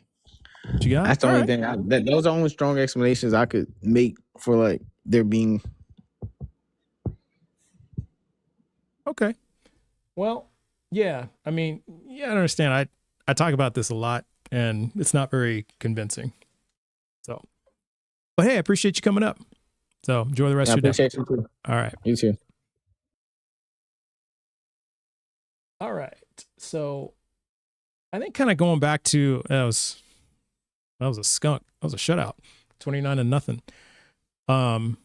But hey, it wasn't embarrassing. If you consider that embarrassing, you should go to the Kick Poll Hall of Fame that's in my Discord. We have some outstanding numbers. What is something I could do that's more productive, Rocky Road? Here, why don't you come up and tell me? I think it's interesting that like God didn't even fine tune us as humans, exactly. Like let alone a whole entire universe. Yeah, I didn't get that far. I know. I was ready. Exactly. I was like, can I talk about vitamin K? No. Right. I was trying to steer it that way. I was hoping he would bring up something about our bodies or something like that. If it's the human body, I'm ready. I'm literally ready. Exactly. Right. It's just like, it's so funny. Like we're just like licking our chops over here. Like, oh yeah. I know. You should see. I'm like rubbing my hands together like a little evil genius in my office right now. He said fine tuning. I'm ready, please. Yes. You know what it is? It's similar to like, you know how like God takes delight in ruining and destroying people in Deuteronomy 28:63? Yeah, and I take delight in cooking people when it comes to either the human body, women's health, Mormonism, or the Shroud of Turin. Yeah, exactly. I'm ready. Please. We're just so ready. Just please. Like, you know, so anyone who like, you know, believers out there, like why we don't believe is just these questions that just these things that people don't have any explanations for. The Dalton's in the house, the Bible guy. Big W for Bible guy. Oh, Bible guy came up in our group chat the other day. In Did the he? Girls Gone Godless group chat. Right on. It's a pretty special place to have your name mentioned. It is. It very much is. As one who has been fortunate enough to end up in the group chat, I concur. Yeah. You're often mentioned in the group chat as well. So it's a very sacred place. Oh. It's basically scripture. It is. It's sacred. It is sacred. It is sacred. Yeah, it is sacred. Jessica, you're here. Jessica was live earlier. Yes, she was. Okay, so next one we have is Connie, then Miss Sephora, but I'm taking first timers first. So Miss Sephora, you've been up here a couple times, but let's bring up Connie. How you doing, Connie? Good. How are you? Hey, doing well. Just want to ask, are you at least 18, and which pronouns do you want us to use for you? Yes, I'm 18, and over 18, right? Yes, okay. And she. Fantastic. All right. And which God do you believe in, Connie? Okay, so I'm a newbie. This is my first time ever doing this. Okay. Can I ask a question instead of sort of what I put in the what I was curious about? Like I am at a really difficult time in my life right now, and I'm doing a lot of searching. Okay. But one of the questions I wanted to ask you was, do you believe in people who communicate with the other side at all? No, I don't. Not at all. No. Okay, so one of the things I want to say about that, sure. I just wanted the yes or no real quick, and then you can explain why if you want to. Okay. I just wanted to say, there are people out there who can't, obviously. We know there are a lot of people out there scamming people to make money, but there are actually studies where the police have used people who can communicate with the other side to solve murders and stuff like that. And that is documented actual fact. You can look it up in studies in Google. And when I think about the name of a possibility, no, I can't right this second, but I have like 1,000 tabs open, so I wouldn't be able to find it anyway. Like I'm all new to all this researching, and I have understood. But my question is if that is a possibility, and I believe it is, because police wouldn't use it. And I'm 63, so I've lived on this earth a long time. I've seen a lot of information come and pass, by, and some have stuck. There are a lot of people out there who really believe that that's not true. But I'm one of those people. The police use them to solve cases, and they don't like to talk about it because it's not something that people believe in all the way. So here's like what Aaliyah was saying. Like what we will accept is a peer-reviewed scientific study that demonstrates that people can communicate with dead people. And FYI, Connie, if you're away from the app and you're talking, we can't hear you. Yeah, you just got to come back to the app when you're ready.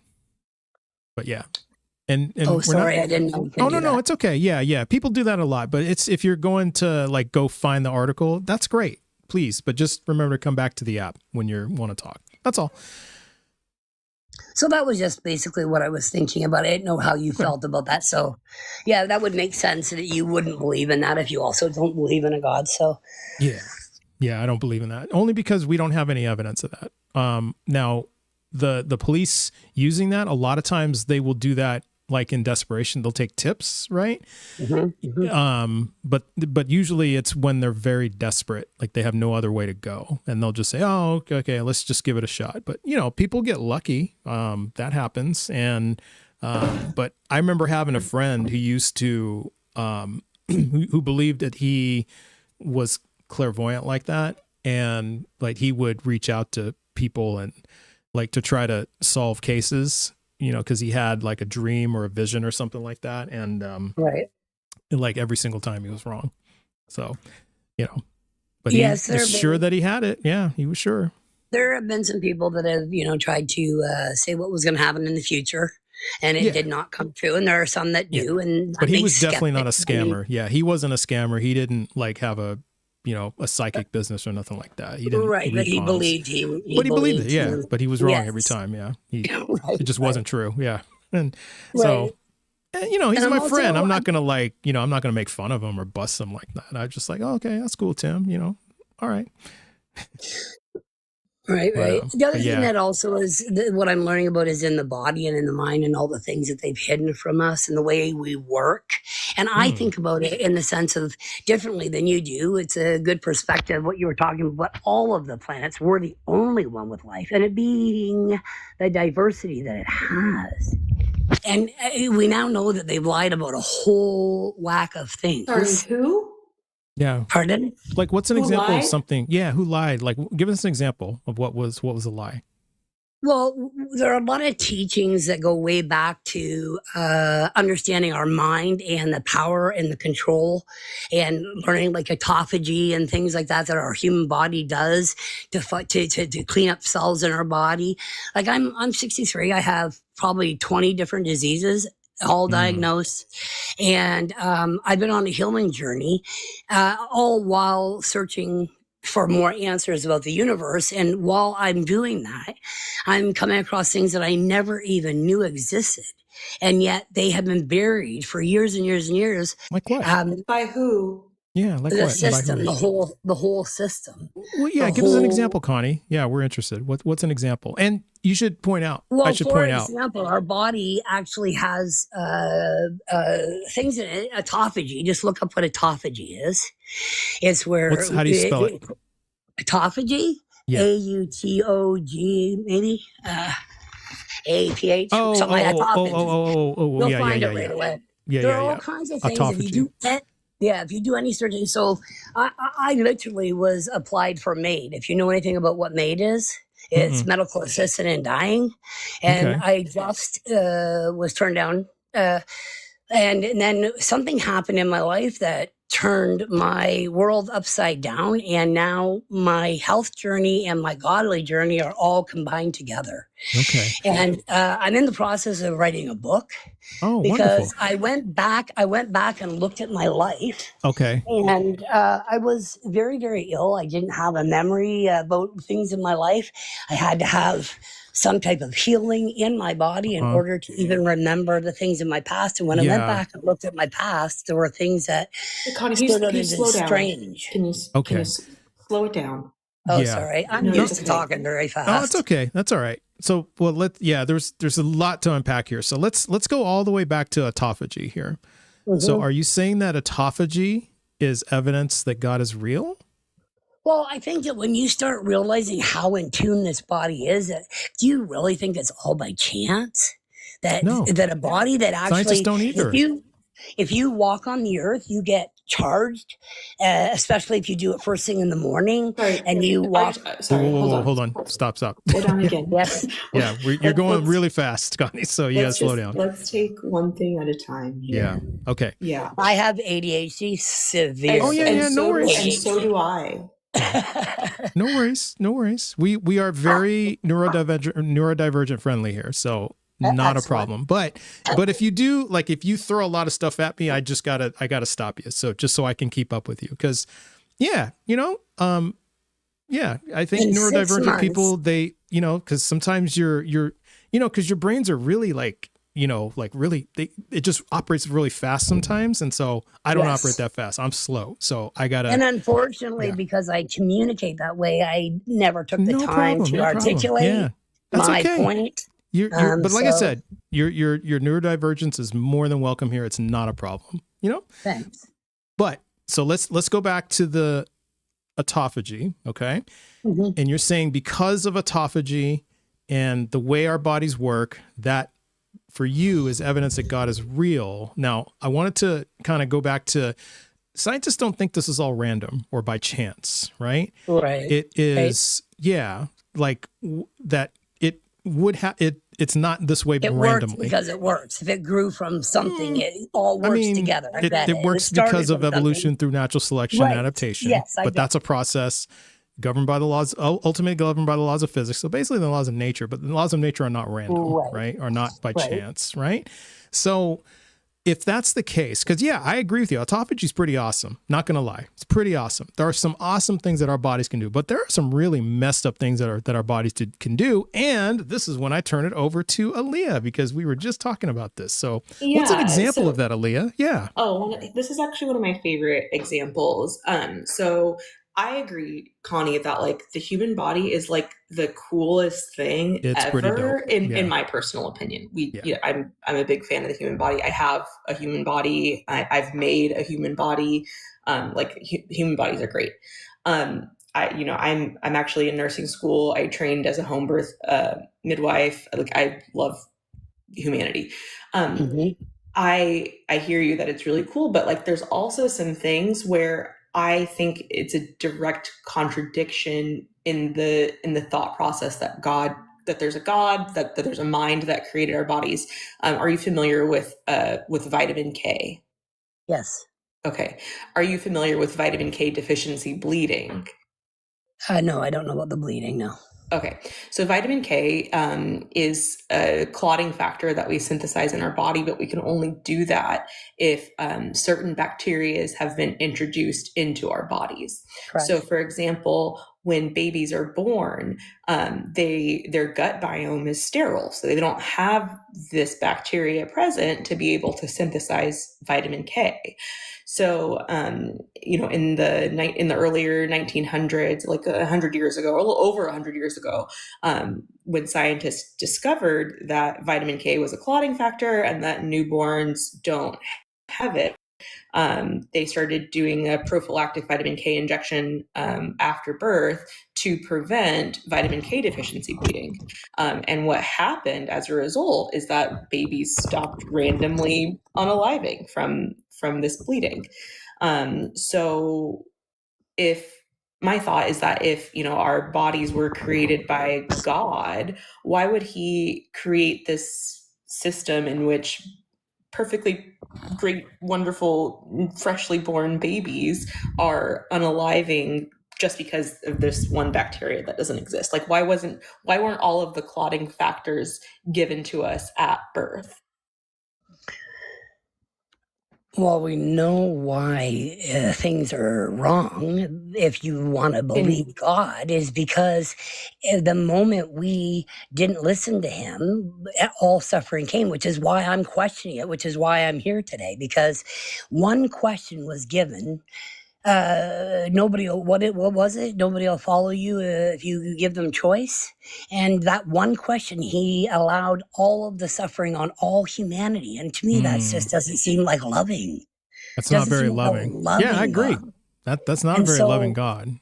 When I started to look in the last 6 months, but really ferociously in the last 4, I am terrified of what I see.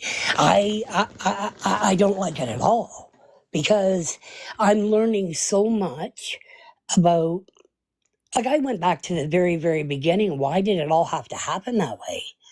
One person, he says not to follow other gods.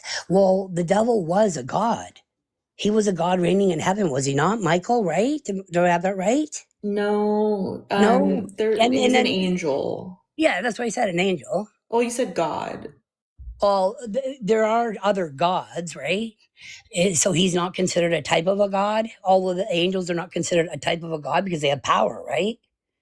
They do have power to do things. So that is a god. I mean, I have power to do things. Does that make me a god? Yeah, it doesn't make... Well, no, but it makes you powerful. It makes you powerful. If you can accomplish things, it makes you a powerful being.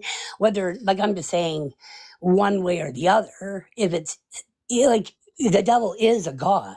It is. He has power. He has power to persuade. So I'm saying, if you're looking at it from the context of what we've been told, that there is a good God and there are other gods. That's why he said don't honor other gods. And my question is, why would he then allow the devil to ask one question? He didn't prepare us in life at all for what would happen if we did eat this apple, if we did not listen, and we then Sorry, were let me ask you a ashamed and all question. of that. Sorry, I got to jump in. How do you know the devil is real? Well, if you believe in God, you're going to believe in the devil. I went to church once and somebody said, I don't believe in the devil. And I thought, well, you can't believe in one without the other, can you? And I mean, the whole story is written about God and the devil. So, right. That's so how do you know it's true, though? We don't. I base it on experiences. I've had some experiences in life. That would be my first thing. And the second is what I believe. I do believe there are people that can speak to the other side. I know there are a lot of charlatans and there are a lot of people who are scamming, but there really are people, and that's what I believe. And I read those articles years and years ago. Hold on. Got to stop you. Sorry, dear. I got to stop you again. We're kind of going way off track here. So let's reel it back. So can we circle? Let's circle back a little bit here, Connie. So you mentioned you can't believe in the devil without believing in God, but do you think that God created the devil, or? No, there's people reigning up.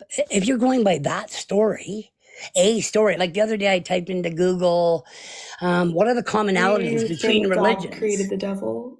There are commonalities between religions. All religions at least believe there are certain basics that religions believe. Sorry, dear, I got to stop you again. Hold on. We've got a question from Malia. Do you believe that God created the devil? Created? I don't know how they came to be. We don't know that story, do we? We don't know. Do you think God's the creator of the universe? God, that's the creator of the universe. We only have the Bible and those teachings unless somebody is going to come forward and say they know more. Okay, so it sounds like God created the devil then, right? If God created the universe. Oh, thanks for the hearts. That was nice. That's cute. Yeah. So sounds like God created the devil, right? I suppose yes. So the point being, So can God prevent evil? Yes. Okay. According to the stories, yes. Okay, so does God know about all the evil that's happening in the world? According to the scriptures, yes. Okay, so does God want to prevent evil? Well, that's my question. That's exactly my point. Why have started at the beginning? If you're all powerful and all knowing, then why did we have to go through all the suffering to end up back in the exact same position? So it doesn't seem to be a smart move. Do you know what I mean? It doesn't. Well, yeah, you're right. It doesn't. You're right. It doesn't make sense. I think that's why we don't believe in a God, because it doesn't make sense, right? Because things that don't make sense aren't true, right? Yeah. Yes. Yeah. Well, and that's what I'm finding. The more I'll look. Okay. Well, help us out, dear. What tells you that, because you started with, communicating with the dead and all that stuff, and what. So do you believe in God or do you not believe in God? It sounds like you might be on the fence. So I believe that there's a higher power out there. I just don't know whether he's good and whether or not he is what we've been represented. I think the veil is being lifted, that the universe the world has lied to us on every level, at every intersection. Who's lying again? Yeah, who's lying? The people that are in charge of how the system works. Who are they? Yeah, and what is the system? Who are they and what is the system? There we go. Two-part question. They are our government system, all of the rules and laws that we have governing our lands. Okay, and then so all the laws. And then we all fight about whether God's real or not, and the wars have been fought all over those kinds of things to do with religion and money. Okay. Right? What's an example of a lie that they're telling us? An example of a lie that they're telling us? Yeah, give us an example. Because you said they're lying about everything, but just give us one example, like one I'll give you glaring one example. with my life. Okay. So we spend from age 4, roughly, into 18, and yet we do not know how to run the machine that is our body. In school, we spend that many hours. What do you mean by that? And the machine that we have in our body is a machine. It's a computer. Yeah, we got a clarifying question. Sorry, dear. We got to stop you. Yeah, what do you mean by... What do you mean by we don't know how to run our bodies? Yeah. So our bodies have an extreme amount of power within ourselves to do with healing and getting everything back online in the correct way it should be working. And yes, in a sense, yes. I'm not articulate enough to be able to pull up all the studies. If I just went to get my computer to see if I could do it at the same time, and I'd be able to tell you what I'm talking about. Okay. Well, you did bring up autophagy, right? And we do possess that ability, right? But you would also much deeper than that. It's much sure, deeper than but that. But it's understand all also this. That all of the best people in the world are doing and training to, but they don't teach it to us. Right. But there's another understanding of this, is that as we age, autophagy gets less and less efficient, right? Because it's the natural cellular degradation and recycling process. I mean, that's what Google is telling me. And I do know from high school biology that as cells replicate themselves, and as cells get older, they just get less efficient, right?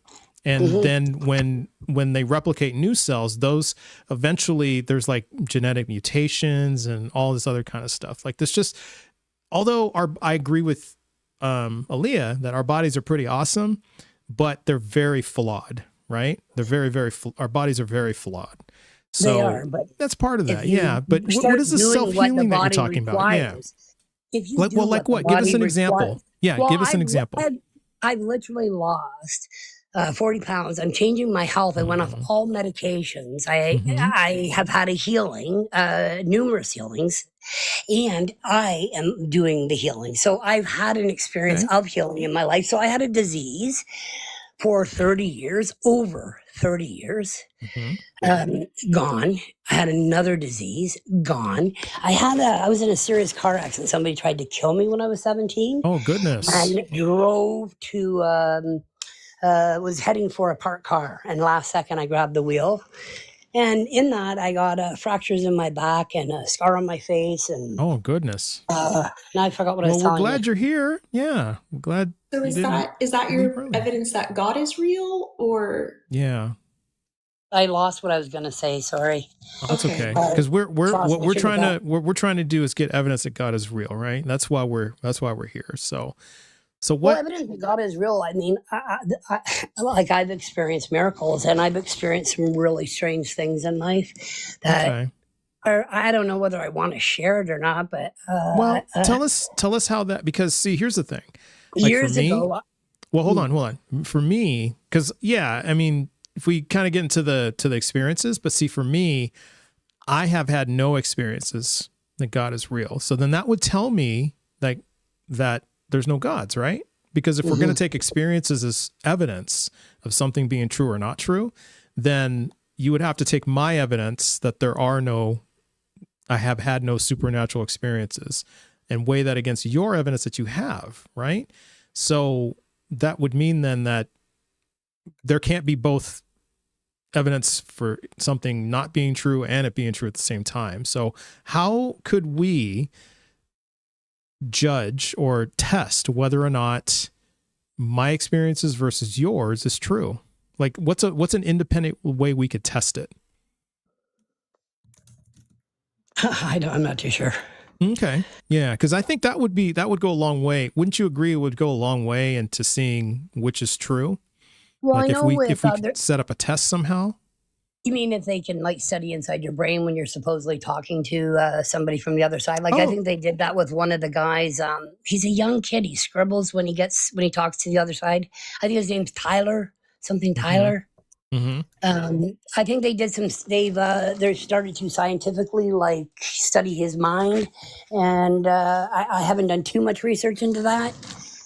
But I just know that that's true. I know it's true beyond a shadow of a doubt. How do you know it's true? Yeah, how do we know that? Because I've experienced things. So when my daughter was about 1 year old, I went back to school. And while there, they said, in the future, write a story in the future, what you think it's going to be. And the story that I wrote was to do with, I had heard an old wives' tale about we only use 10% of our brain. And so I thought on that and expanded to the point of, in the future, we would communicate directly with God. And like bingo board, personal experience. Sorry, go ahead. Yeah.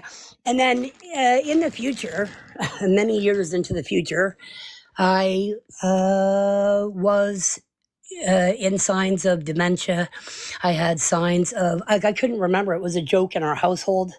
I couldn't remember anything from my past, nothing. And all of that's changed now.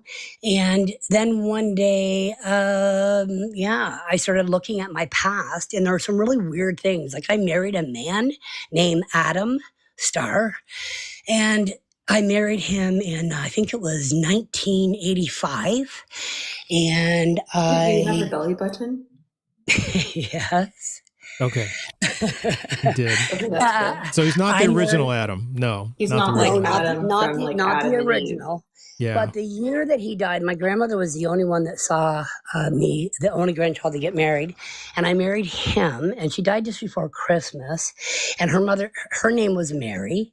And then Okay, so we got Adam and 12 Mary. years later, 12, something like 12 years later or something, in the future, I meet a man who I have a child with. And he asked me if you get married to him, whatever. And in the future, I meet this man in the future who I have the child with, and his birthday is the exact same day as the day that I married this Adam. Okay. Well, there's a 1 in 365 chance that people share the same birthday. And then I started going back in my history, and I started realizing that there's this reoccurring theme of things in my life. There are repeated people and names, and so I, thought was placed on my heart to look back at my life. Okay. And when I did, I started to see clear signs of somebody messing in my life. Okay, gotta stop you there, so we can catch up. There's a lot there. Okay, go ahead, Aaliyah. I was going to ask if you've heard of confirmation bias. Confirmation bias? Yeah, or like, okay, I'll tell you if I know it. I know a little bit of it. Or like the concept of, like, if you buy a car, and then you see and that you see car it everywhere in the yellow car. Yeah, you never saw everywhere. Yeah. So what I did is I went to AI and I asked AI, because I have a lot of weird stuff in my story. Okay. That's why I said I'm writing a book right now, and looking for people to actually help me with that. But anyway, my point is that I look back at my life and AI. Hold on. Wait, Connie. Sorry, gotta stop you again. We got it. We're still at the previous part. So hold on. So again, help out. So how do we know that everything you just told us before this? Because you can look at my income taxes and you can see where I lived, and there are real weird coincidences in my story. Look at your income tax. No. It's not that. No. Not that it didn't happen. I'm not questioning whether or not it happened. I agree it happens. What I'm trying to understand is, how do we know it's something or someone controlling things in your life versus these things happening? There's a study over out there coincidence. to do with. Yeah. There's a study to do there with when there's too many things that are coincidences, it actually is something. And when you actually look at my life, if actually people were to lay it out and they were to, I actually wanted to put my life out there for people, internet sleuths, to just look at it. I would say nothing. And just have them look at my life. There are things that where I lived, the people that were around me, there's a real consistent theme. And I understand yellow car, you look for it. Yep. You see. Yeah, but I've had reoccurring things in my life that just here's the problem, Connie. Not make sense. Understood. And so, yes. Just because AI, it doesn't make sense. The smartest thing in the world sees coincidences in my story. It's not the smartest thing in the world. No. Well, it is right now. Well, no, it's not. You know what AI is, right? All it is, it's not a brain. It's just what it does. Put the information in there. I did computer programming a bit. Yes, understood, but it's not a brain, so it's not before we take smart. Turns. Yeah. No, but it gives the information. If you say, give me studies, and I asked the other day a question about studies in the world, found out, I thought, well, I wonder if they're giving me world studies. No, they're not. They said, no, we answer in North America. I'm like, oh, great. Now I'm going to have to type in, I need world studies. When I hear something online, I go and verify it. Yeah, but that's what Google does too. So I went to AI. It localizes and I said, do you things. see any coincidences in my story? And they did. Okay. But what I'm trying to understand okay, but you got to understand, Connie, you haven't cited any studies for us, because like going to a random website, but a study is something from scientists, like a group of scientists, and they follow the scientific method, and then they publish those findings, and then there are other scientists who then copy what those scientists did, and then they peer review it, right? To see if it's what they found was accurate. Those Correct. are the kind of studies we're looking for. We're not looking for articles. We're not looking for like blog posts, Substack, Reddit. We're not looking for any of that. What we want to see. I don't do any of that. I do 100%. If I hear something, I go to AI and I look for the real truth. Okay. So do you understand though that AI goes to places like Reddit, like blog posts, like Substack? It goes to those places too, and it pulls information for you. And so if you're asking those kinds of questions, what it's going to do is it's going to pull answers that are to answer your question a lot of times in an affirmative way. Usually it's not going to tell you, unless you specifically train it to, it's not going to tell you you're wrong. It's not going to do that. It's going to pull the information you want. So I've been actually using that's what we mean by confirmation bias. It's like AI is like perfect at confirmation bias. I understand that it's not perfect, but I don't look at those little studies. I know you're saying they do, but I started questioning AI and asking, well, why are you saying this and why are you saying that? That isn't the quickest, fastest way to do something. That isn't the smartest. And they're like, yeah, you're right. So I understand that it's not 100% a guarantee that they're going to do it right. I mean, they've helped people commit suicide. So I obviously understand. I understand that AI is not a tool that is 100% accurate. I've watched the way it answers my questions. But it's not smarter than us either. It's definitely not smarter than us, well, because it can't tell the difference between what's true and what's not. It can't really tell the difference. And that's the point. It can't count to 200. Yeah.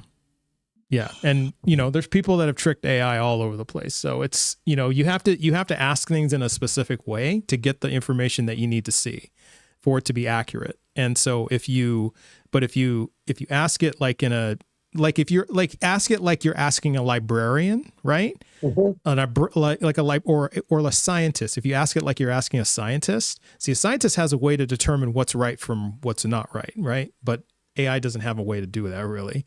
So it'll just pull whatever information will answer your question in an affirmative way a lot of times. So it's specific. I found out, yes. I just found that out recently that you have to be very, very specific in what you want. Well, not just that. You have to ask it in a way that it's more neutral, that it will tell you, because it will bias towards what you think and feel as well. Well, hey, listen, Connie, the chat has voted to move on to a new guest, but I do appreciate you coming up and talking to us. Yeah, thanks so much. All right. Have a good day. You too. All right. So just remember, everybody, we do have the live goals. So if you want to, affect sooner who stays and who goes, you can definitely do that. So so we have things like the early kick poll. If you get a dragon or a $5 super chat, or an immediate is a jellyfish or an equivalent like a galaxy or something like that, or a $10 super chat. So just remember that. So chat, you can control the outcome. I control the process. You control the outcome. Yeah, absolutely. Well, that was a wild ride, huh, Leah? It's quite a ride. It was. It indeed was a ride. It had a beginning and it had an end. And I'm not 100% sure what happened in the middle. No, I don't know either. But we were here. But we were here, and we're still here. We made it. But that was a ride, wasn't it? That was a ride. Yes. I feel so bad for her, because this is a woman that is fully diving into her own AI psychosis, is aware that it exists, but isn't aware the mechanisms that are driving her that way. She's like, oh yeah, you have to ask AI in a specific way to get the answers that you want. And it just didn't click. Oh, I feel so bad. Yeah, it was definitely something. Well, we have another guest. It was really painful. He was. Devin Samuel has been waiting. How's it going, Devin? Hey, I'm doing pretty good. How are you guys doing? Hey, doing well. Could I get your age and pronouns, please? I'm 44 and I'm a man. You're a man? Okay. Well, that's your sex. Thank you for that. So as a man, do you prefer to use they, them, she, her, he, him, they, them? Which pronouns? I guess he, him. Okay. All right, great. And what religion are you? I'm actually a Christian. Christian. Okay. What's your best evidence that God is real? So I'm not going to use personal experience because that's pretty personal. But there are some things that help me to lean more on the side of believing God apart from personal experience. Okay. And that has to do with certain prophecies or certain scriptures that were written in the Bible or the Torah that were actually factually proven afterward. Actually proven afterward. Yeah. What's your best example of that?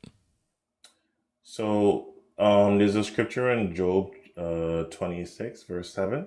Job 26, verse 7. Okay. Right. And it speaks about the earth hanging on nothing. The earth having nothing. No, the earth hanging on nothing. Like the earth hanging on nothing. Okay. Right. So, basically like how we see the earth is in space, but nothing is really holding it up. Well, that's not true though. Well, nothing visible to the eye. Okay. Well, you said first you said nothing. Now you're saying nothing visible to the eye, but. Well, if we were to look at the earth, like how we look at it from open space to the natural human eye, without knowing science or any details about what's really working to keep it up there, suspended. But if I were to have something suspended in plain air, like in the air, and I show it to you, you will say to me, based on your naked eye, it's hanging on nothing.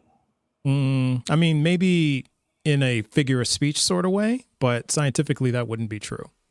We know that to not be true.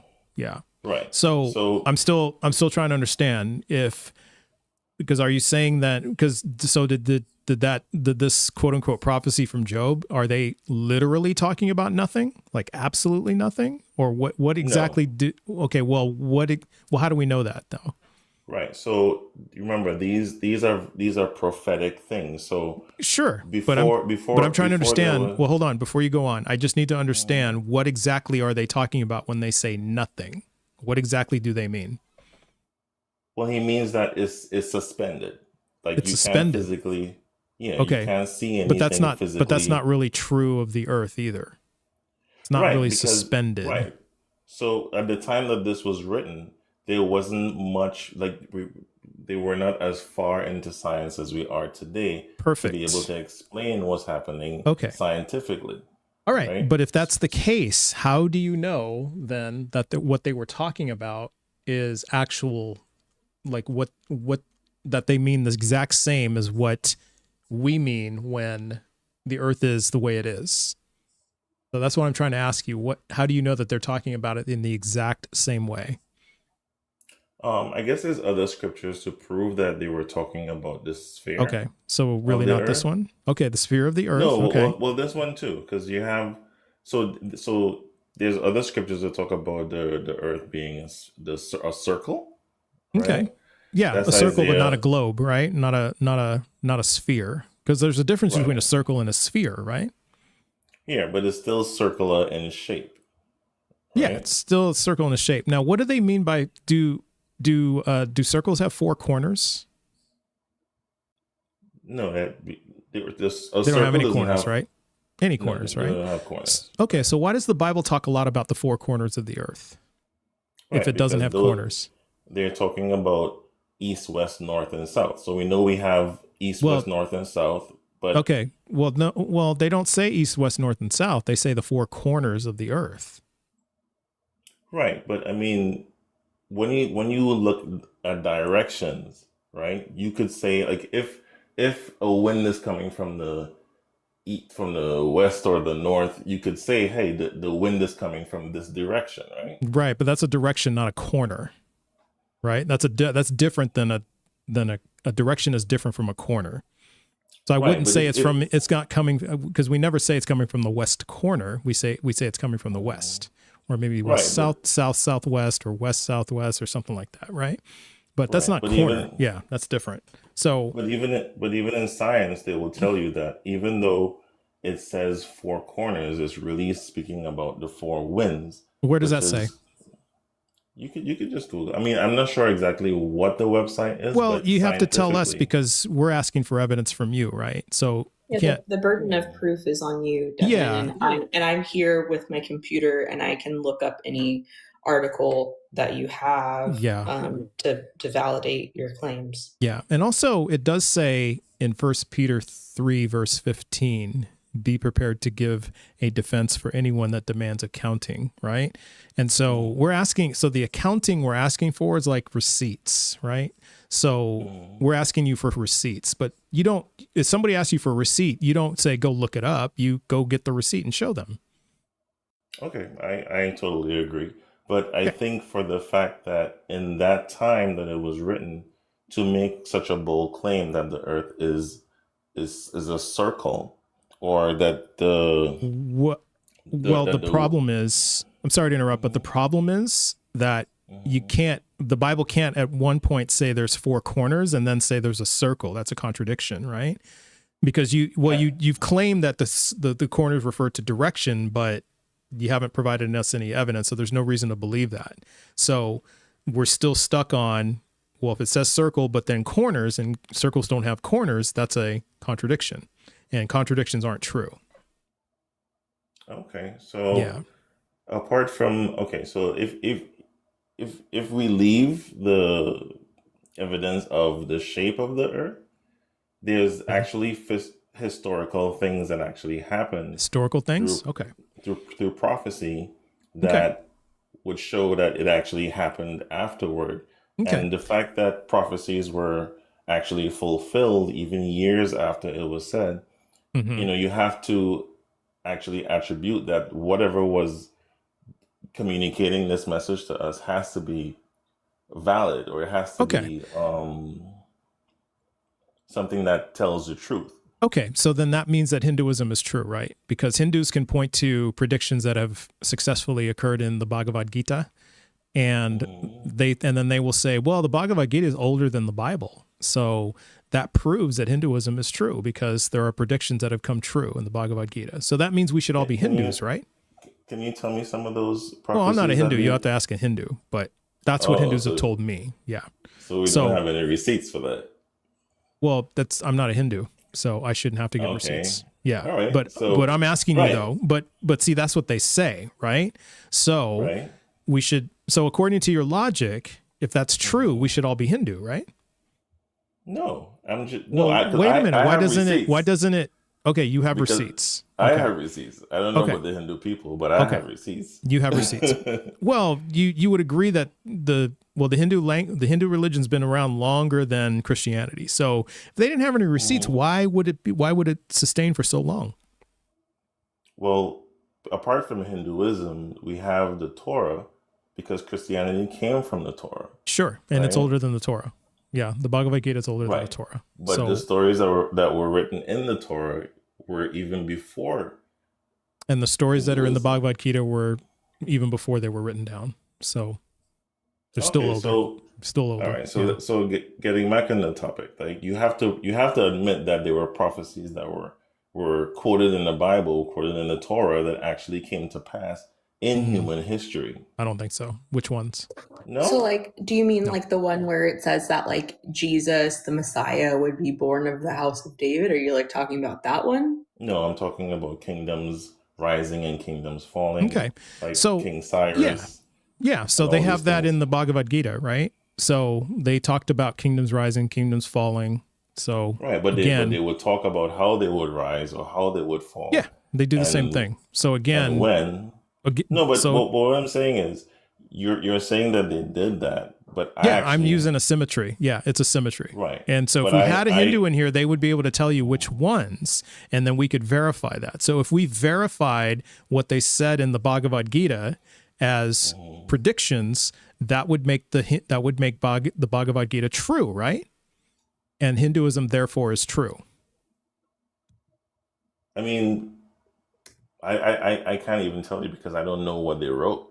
Well, why does it matter? Why does it matter what they wrote? No, because we actually have historical proof of the things Yeah, they that have historical happened. proof for their religion too. That's why it's endured for over 5,000 years. So that's why I'm trying to understand from you. If they have it, and we also have that like historical verification from for Islam. So Muslims have the same thing. Hindus have the same thing. Christians have the same thing. So how are we to then decipher, like, give us like a method that because me, Nice Comment, and Aaliyah are all outsiders, right? We're about as objective as you can get.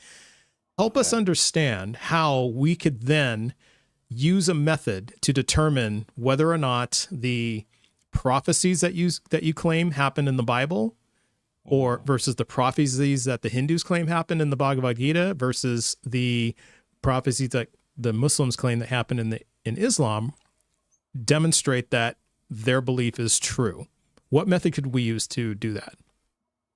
Well, I can't really speak concerning the Hindu because I don't know what they wrote. I can't even validate if what they wrote is actually in the books of history. And if they were to validate that to you, would you convert to Hinduism? Well, there would have to be some other aspects of the religion that I would have to believe. You see, like so what? Apart from, like, I would have to have a personal relationship with whatever the source of the personal information relationship that they have. Okay. Yeah, because with God, Now, you they have to have a personal relationship. Okay, understood. So I had a woman come onto my live one time and says she has a personal relationship with the Greek god Apollo. So does that make the ancient Greek god religion true? Because she has a personal relationship with Apollo? She said that Apollo talks to her, touches her on the shoulder, speaks to her, wakes her up from sleep, things like that. So she has a personal relationship with Apollo. So does that mean, and Apollo calls her name, all this other kind of interesting stuff. So that means the ancient Greek god religion is true, right? No, Apollo exists. It doesn't mean that. Well, wait a minute. We're using the same exact, because what's the symmetry breaker here then? Does Apollo have prophecies that come to pass? Oh yeah, there was lots of prophecies that passed in the ancient Greek religion. You know what oracles are, right? Yeah, I know what oracles are. Yeah, so people would, oracles would utter prophecies, and then some would come true, some wouldn't. So they've had prophecies that have come true. So so this is what I'm trying to understand. Again, we're using the same exact standard, but you're saying but because it meets my standard for my religion, it's true, but if other religions meet my standard, they're not true. So I'm trying to understand from you, what is the symmetry breaker? Because I've pointed out several things in other religions that have the same exact characteristics as yours, and you're telling me, it's not true for them, but it's true for me. So help me out here. You see, what's the symmetry breaker? Here's where it is unfair. Because I could show you where in history things have happened and the years that they happened based on the prophecy. Sure, they could do the same. But you don't have, you could just tell me they have prophecies that come through. But you understand. Yeah, but you have to understand, I'm not a Hindu, all right? I'm not a Greek god believer. So that's not my job to do that. But I don't believe it. How do you know it's valid? But the reason, that's my whole point. They say it's valid. They can provide evidence of that these things actually happened. Okay. They've done that for me before. That doesn't mean it's true, because you've just demonstrated that, because you have said, I have this documented evidence. But see, if that were the case, Devin, then everybody would be Christian, right? So what do you mean not necessarily? Because that's enough for you, right? No, there's more for me, but I'm just saying you said there was a personal experience or a personal relationship, and then I pointed that out in another religion, but you said, no, not that one. That doesn't mean anything. But see, that's the thing I'm failing to understand. I keep bringing up these similar things, similar pieces of evidence for other religions, but you keep dismissing those and you keep sticking to, but mine is true. So what makes yours true and theirs false? No, I'm not saying that theirs is false. I'm just saying to show me how it's true, because mine's are actually in history and the facts that you could actually go look up. Okay, but I don't know what But they're again, saying. that's why I asked you, how could we verify that? Because if they tell you that they have verified these things as true and it is actually true, does that make Hinduism true? I would doubt that, because Well, I can't, why is because I but can't okay, see so it. again, what's the symmetry breaker? Is simply because you can't see it? Well, that's the thing. I would have to see it and study it. If it Okay. makes sense and I can have a personal relationship, like a tangible personal relationship with this being that they're talking about, then Okay, I but would they say you that. can. Yeah. But then I would say it is real, but I won't necessarily say that it is the creator himself.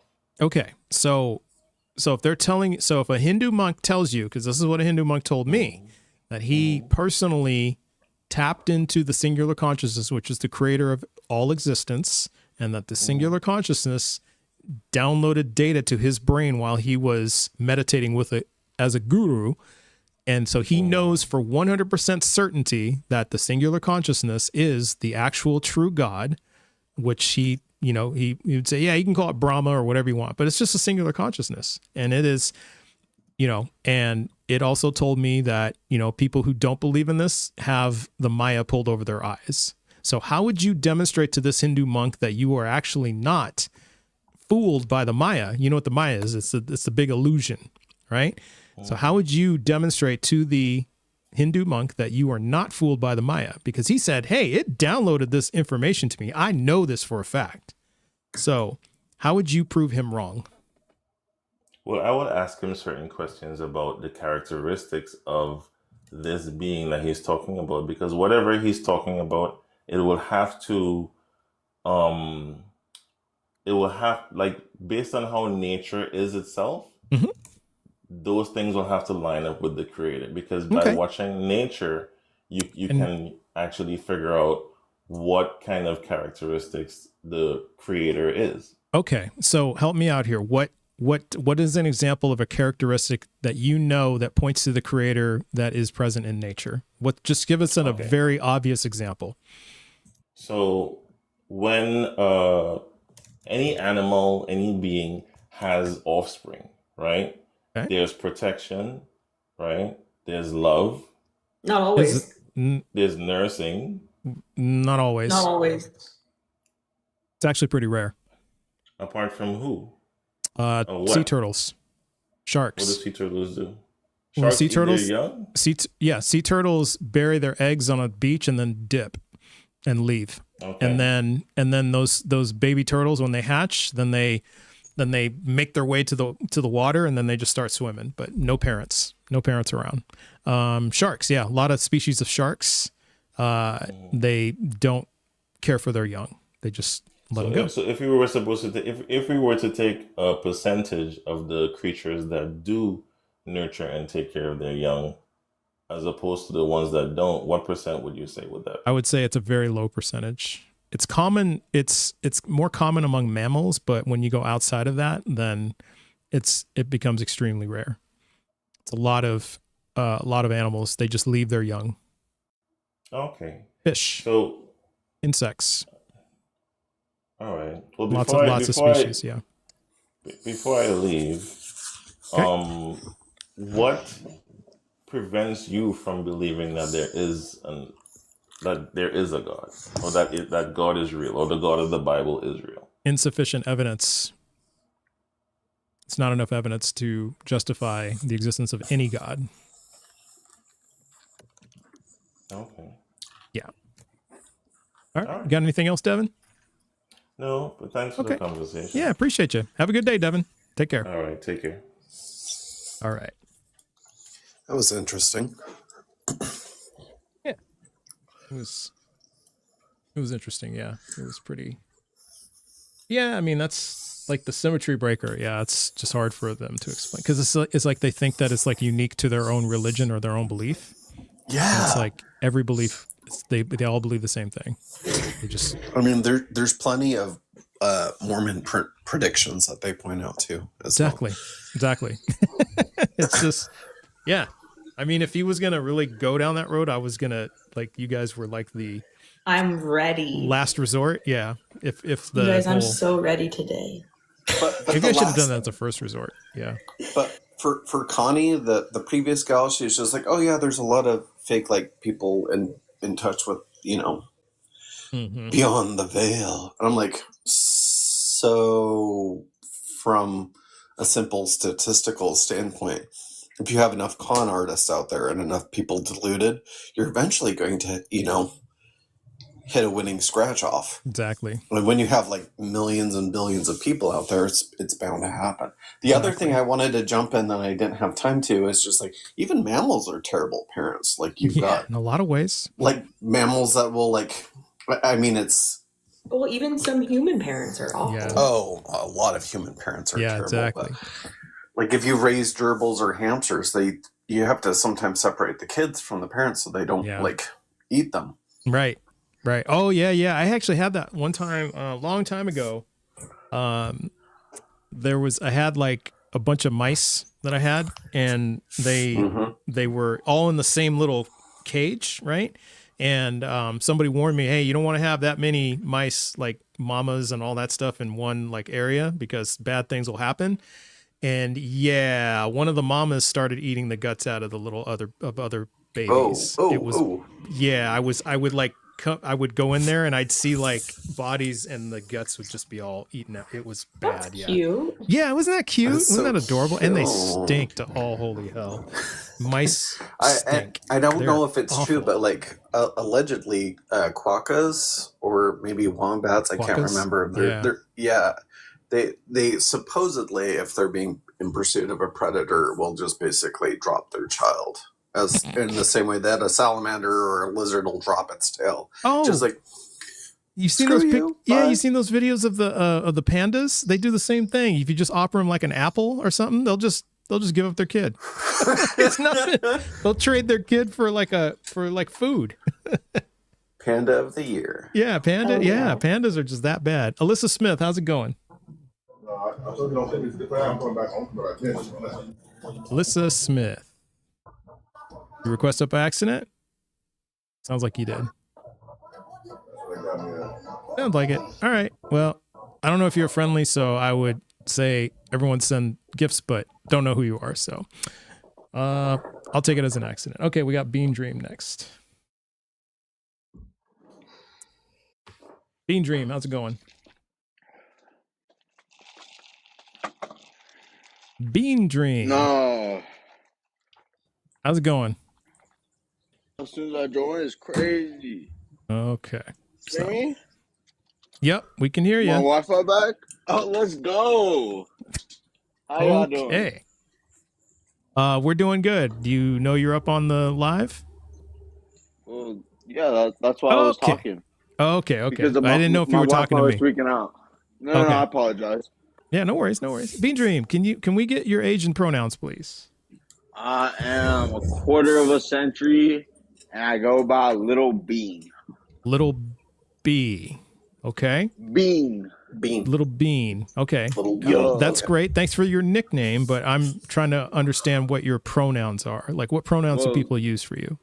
She, her, they, them, they, them?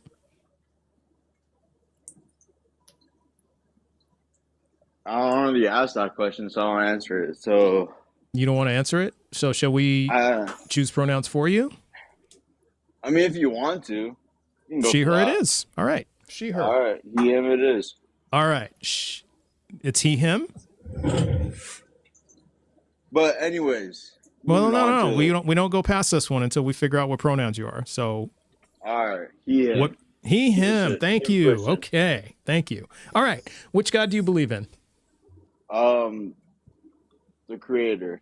The creator? Okay. Yeah, Yahweh. Yahweh. All right. What's your best evidence that Yahweh is real?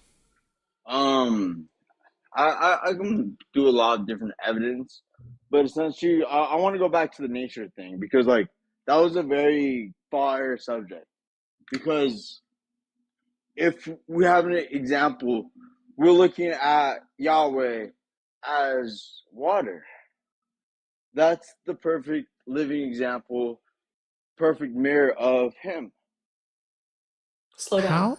Yeah. How? Yeah, how? Because without water, we are not living. We are dead. Okay. We need water. How does that we mean do. that the water is God? Yeah. No. Don't get that confused. You guys, why is the pizza round and in a square box and they cut it into triangles? Oh my God. Because it makes sense, right? No, I think he's intoxicated. What I'm saying is that it's not, oh my gosh, you said an example. Well, that's the perfect example of Yahweh, of the Creator. Without, like, okay. Study water. Like, and how do we know that we wouldn't be here H2O. without Yahweh? Well, how do we know we wouldn't be here without? Because we can demonstrate through scientific evidence that we would not live without water. So how do you know that we won't live without Yahweh? Well, how do you know that? I mean, shoot, that's a question that goes back for history. That's a question that theologians have been wrestling with. Like, agreed. What my personal evidence, what I do is because why not? If why not? we're going to live, how's that evidence, my guy? Huh? Why not? Why not any evidence? Like I said, I wasn't addressing the evidence part. I was addressing the fact that we're talking about nature. Okay, well, we're asking for evidence. That's what the question is. So you don't have evidence? I understand that. I wanted to talk about the nature part, but okay, well, that's great. I apologize. No, that's great. But we can talk about that. But we're gonna take this from a standpoint of what evidence do you have? Like, how do you know it's true? So why don't we just kind of go with that? How do you know it's true? Yeah, how do you know it's true? How the water is true? Because I drink it. No. Okay. No, what I mean is, how do you know God is real? How do you know that's true? How do I know God is real? Yeah. Because... How do you know that's true? Oh my God. There's a plethora, an abundance of answers that I can rattle off, but... A plethora? A plethora? A plethora. A plethora? Okay. Plethora. Yeah. A plethora. Yeah. Okay.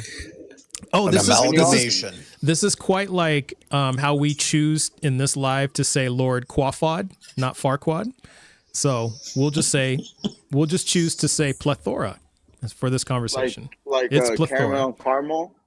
Caramel and caramel. Tomato. No, those are two different things, actually. Yeah, that's true. Caramel and caramel are two different things. Now, maybe if you had said people and Peoply, yeah, like tomato, but people and Peoply, you could say that. It's tomato, potato. Tomato to potato. All right. So, but plethora. All right. What? So you have a plethora of reasons. Well, give us your best one, like your best What's one, your favorite one, plethora. Yeah.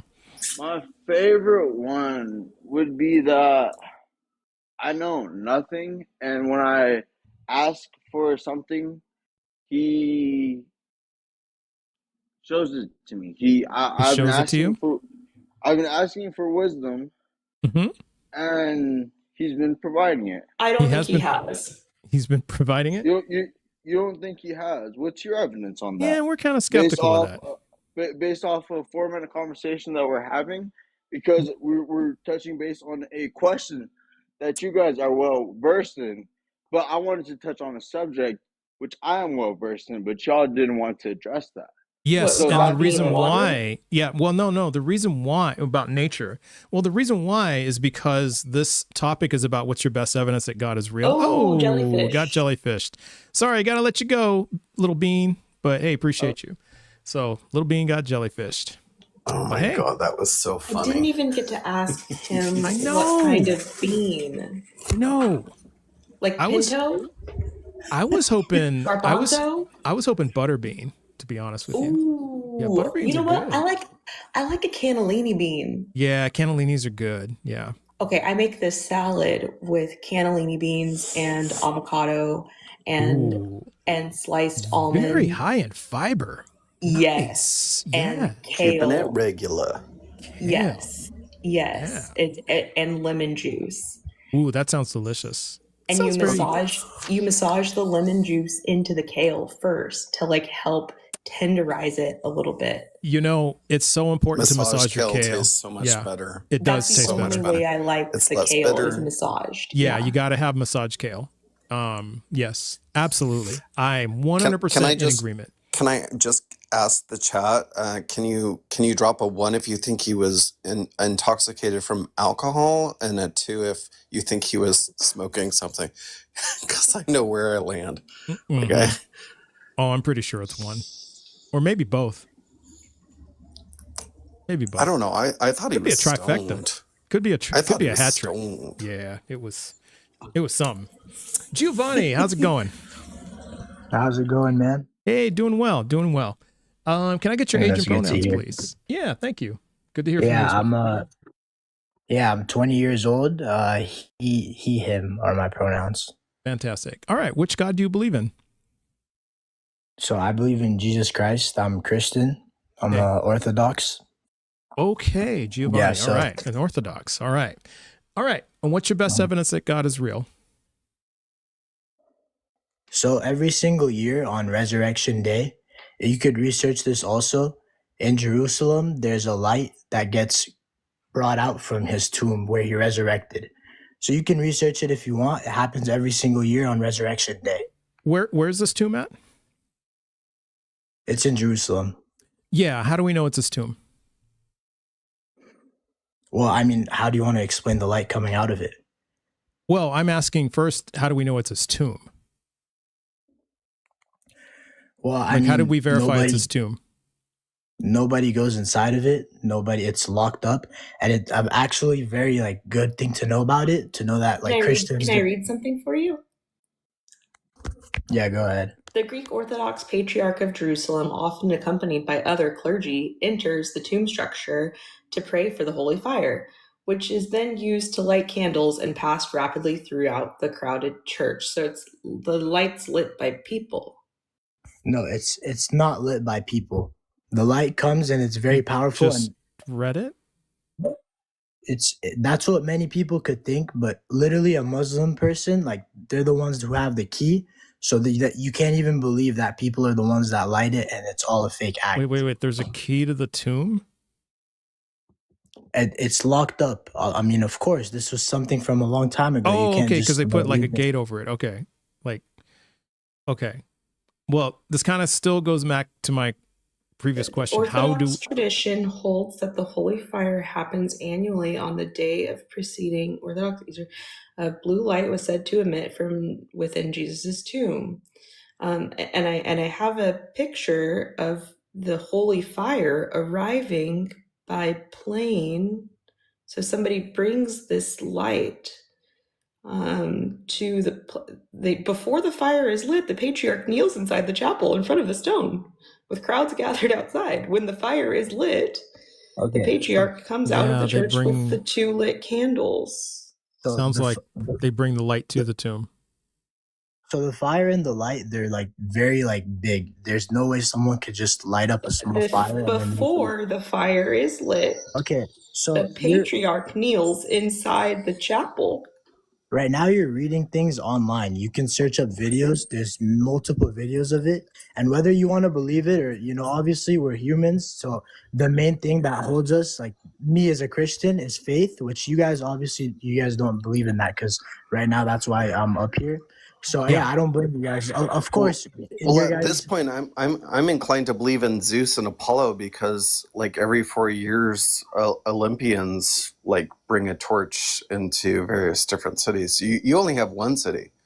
The Olympians have so many different cities. We're establishing that this is a man-made phenomena. So you're saying that you believe in Zeus, and Zeus, they have many lights in different cities? Well, yeah, and the other reason I would be inclined to believe in either in Zeus and Apollo is because the lady did tell us that she has a personal relationship with Apollo, that Apollo speaks to her. Well, I don't really know much about that.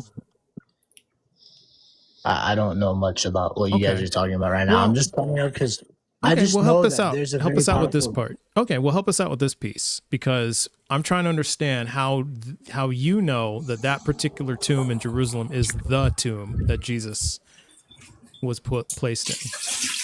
Well, because I mean, there's no way that a light that strong would be coming out of it. And right now you guys are saying it comes from people who make the light, but that's just not what I believe. Yeah, but there's no light coming out of it.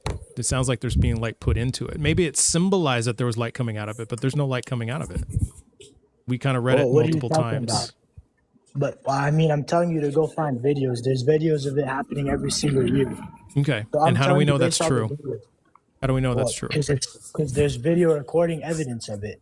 Right. You can't just believe lovely butterfly. Very nice. But what I'm trying to say is, how do we know that's true? Like, what did you do to verify that that's true?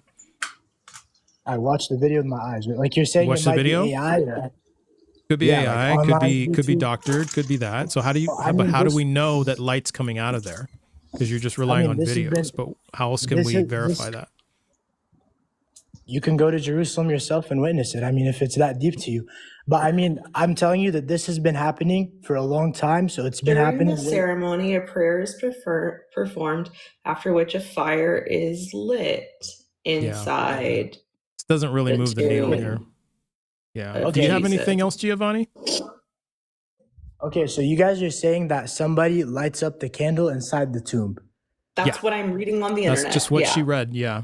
I'm reading it right here on the internet. This isn't really moving the needle. So do you have anything else? Is there anything else you guys I believe in Santa Claus because he doesn't put coal in my stocking every single year, and that's why Santa Claus is real. Yeah. Anything else? After the fire is lit, it is distributed to various national churches and transported to their seats in Athens, Sofia, Moscow, Belgrade, Bucharest, and others. The ceremony of the holy fire is what it's called. Ali is literally sitting here Googling and trying to find evidence of like a supernatural light spawning from some sort of tomb in Jerusalem. Yeah. And you're the only result that comes up in that population. Yeah. Hey, Giovanni, I'm kind of ready to move on unless she's got anything else because this isn't. I'm just gonna say one quick thing. Right now, you guys are going based off of words on Google. I'm going based off of a video that I saw and I've been seeing for the past years before AI even came up. So anything else? No, but I mean, this is. Have a good day. Yeah. We're gonna fight over this. Yeah. Egregor is what God is. Actually, Egregor is the angry atheist, Greg. That's who Egregor is. An ethereal thought form. I love angry atheist. Angry atheist, yeah. He's Egregor because his name is Greg. So Egregor, he's an ethereal thought form. Yeah. Well, I have class in 2 minutes, so I'm gonna go. Okay, I'm gonna go to that. We'll have a great class, and thank you for schooling other people before your class. Can I confirm though? I like to do apparently. Aaliyah, before you go, can I confirm that when you were like researching this like supposed light emanating from a tomb, you only saw like man-made lights? You didn't see anything else? That's sort of supernatural, so like Bigfoot things. Like, I know that Wikipedia is not a scholarly source, but it is a good place to go to like get an overview of information, and then there are cited sources below. So on this particular article, there's a whole entire 37 sources that are cited to corroborate what this says. And so I'm just reading the Wikipedia article on holy fire, and that's what it says. Somebody lights it. Yeah. If I'm wrong, but all the people who were like the last guests have every motivation to go into Wikipedia and update and clarify the claim. Yeah, as well. They do, but they do ask for sources. So if they don't have sources, it'll usually get bumped. So there is I am confusion. I don't know. Yeah. I am confusion. Definitely confusion. I don't know. Yeah. Maybe if you had read it to him like 50 more times, it might have. I don't know how many more times I could, because I know, right? he wasn't gonna hear it. I don't think is the thing. Also, wasn't gonna hear it. Well, he was very. Well, we wish you well on your studies and your students in Joseph Smith's name. And in the name of Joseph Smith, I have a amen. Yeah, I'm taking a compassion in art and literature course. Ooh, that sounds fun. You should have a plethora of fun. One thing about me, I fucking hate art. Like, I'm not gonna lie, I kind of do too, because I can't fucking draw or do anything with it. I just don't care. I know that whatever that I just don't care. Anyway, you signed up for the course. I hear you. It's a requirement. It's a degree requirement. Okay. Yeah. All right. Have a plethora of fun. We will. We will. Enjoy your day. Aaliyah, thank you. So fun. Yeah. Oh, that was fun. What's up, guys? What's up, Jess? How you doing? How you doing, friend? I'm good. Yeah, I'm just popping up since Aaliyah's leaving. I was like, tag me in. Yeah. Like, just keep the party going. We just bring the new one up. Exactly. Right. Exactly. Good to see you, Aaliyah, twice. Yeah, exactly. There we go. Perfect timing. Yeah, it's perfect timing. It is perfect timing. So that was interesting. Okay, so I think I got time for one more. So let's do green slips. Maybe green slips or Louis Capote if green slips connected. How's it going, green slips? What's up, my boy? You can hear me? Yeah, we can hear you good. How you doing? I'm doing good. You? Good. I'm doing well. Thanks for asking. Can I get your age and pronouns, please? I'm 25 and I'm a man. You're a man. Boy. Okay, great. And so we know what your gender is, or your sex. So could you tell us which pronouns you use as a man? So she, her, he, they, them, they, them. I don't use no pronouns. I just go by no by pronouns. Me. Okay. Well, I and me are pronouns, so can't use those, right? That's cool. I guess you could say I go by he then. He. Okay. Thank you. All right. And which religion are you? I don't have a religion. No religion? Okay. Do you believe in a God? Like a mind that created the universe? Yes, sir. All right. And what's your best evidence that this God is real? It's my best evidence would be you. Me? How so? I'd say you because let's look at how life starts as the whole process. Life starts at the whole process? Okay. So first we're babies, right? Mm-hmm. All right, so let's say we were to stop we were to take away everybody from the planet right now and just leave two babies, male and female. You get me? Okay, so we leave two babies, male and female. All right. Right. So how would these two babies grow up to be adults, to be fully grown, functional adults, if there's nothing there to guide them or to show them the way? Odds are they wouldn't. I'm not sure how this demonstrates God is real, though. Because babies need nurture and care, and they need to be looked after by parents. So help me out here. Yeah. You have to look at you and me. How did we get here? How did we get here? Well, the evidence that we have is evolution through natural selection. So I'm still not clear on how that demonstrates God is real. It's the evidence we have. Evolution through natural selection, you say? And adaptation, yeah. So you believe in science? Yeah, absolutely. Yeah, I think the panel all agrees on evidence-based, like conclusions. Okay, so you believe in science, so you know what energy is. Yep. All right, so let's look at the human body as a function. The human body as a function. Okay, what does that mean? So that means the body that you're living in, that you're in control of. How does it function on a daily basis? It burns calories. Yep, burns calories, which is energy. Right. The body Krebs needs cycle, the body needs calories to ATP, function, blah, blah, blah. Yeah, Krebs cycle, ATP, autonomic nervous system, you know, brain function, all kinds of things. Yeah. Right, but what you're missing is there's something in control of the body. The body cannot function on itself How do we know by that? itself. Okay, so if you know that, then how can you say there's no God? Well, hold on. Let's go back to my question. How do you know that something's controlling me? Because you have thoughts, right? You wake up, Yep. you have an idea. Oh, I want to eat this, or I want to go that. You're not gonna do none of this unless these thoughts come. Where are these thoughts coming from? From the brain. We have evidence of that too. It's not the brain. The brain is just a communication center. The thoughts come from somewhere else, and the brain pick it up. How do you know that's true then? The What's your evidence of that? That the thoughts come from someplace other than the brain?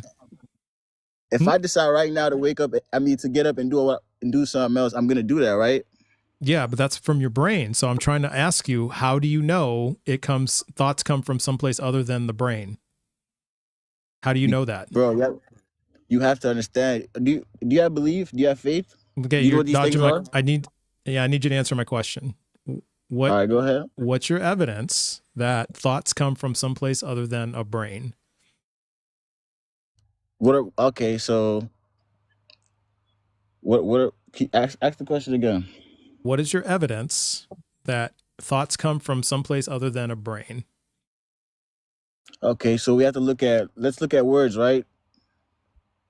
Okay. Right. When you're writing down your name, mm-hmm. where do you think the letters are coming from, bro? My brain. See? I can't help you find it if you don't believe in it, bro. Green, you have to have belief.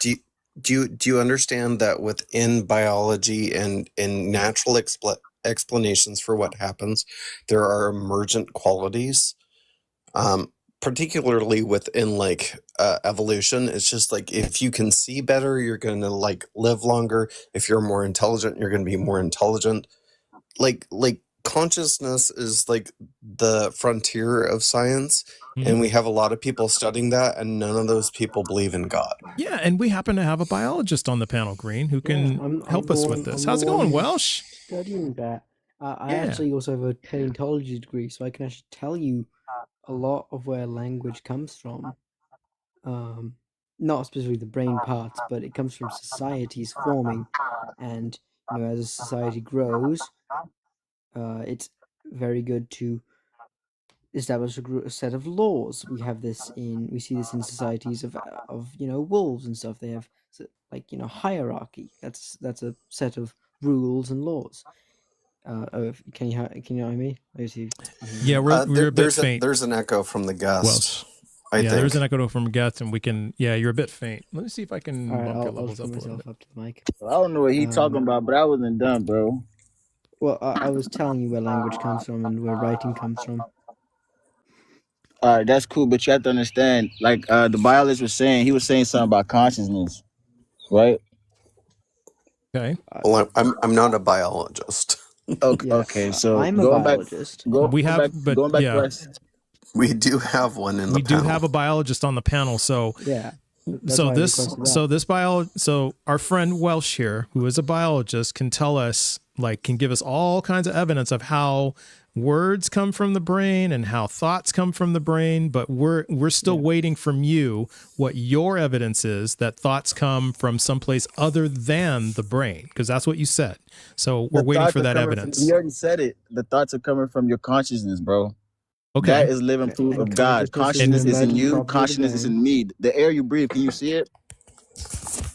No, but we know it's there, and the reason why we know it's there is because we can measure it. So help us out. We can create Hold on, nice comment. Help us out.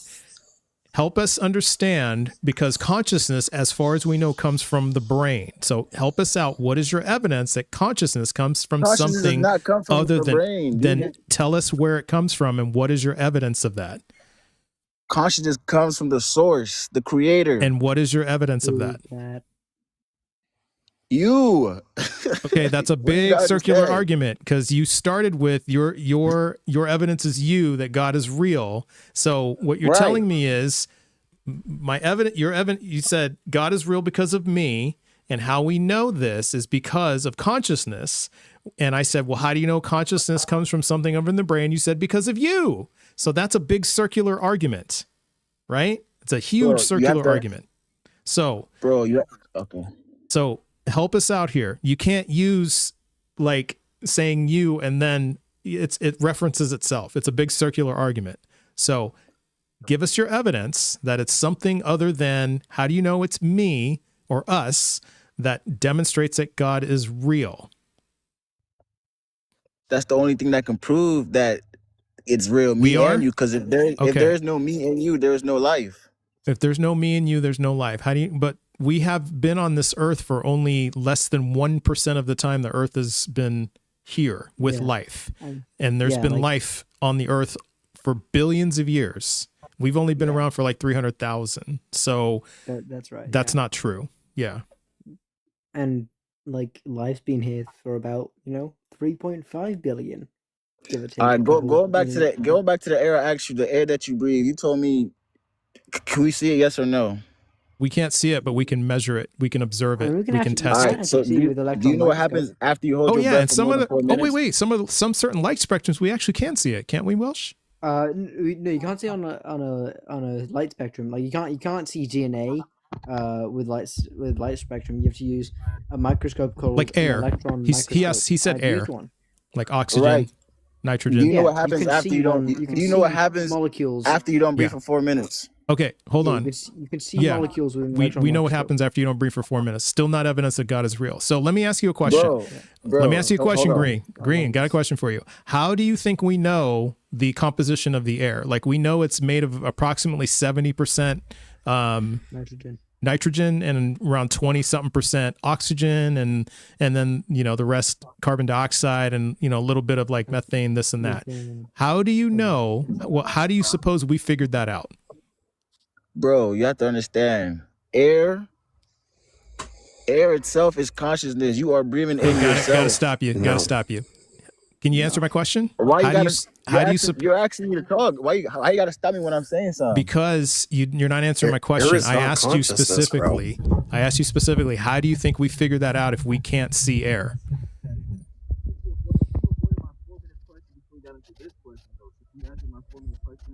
Can't hear you, bro. You're muffled. All right, you avoided my question before your question. So can you answer my question first before I answer yours? You asked me, can you see air? And I said no, but we can measure it, test it, and we know it's that. And then I came back with the question is, how do you think we came up with the composition of air? How do you think we did that? If we can't see it and we don't know it's there, how do you think we did that?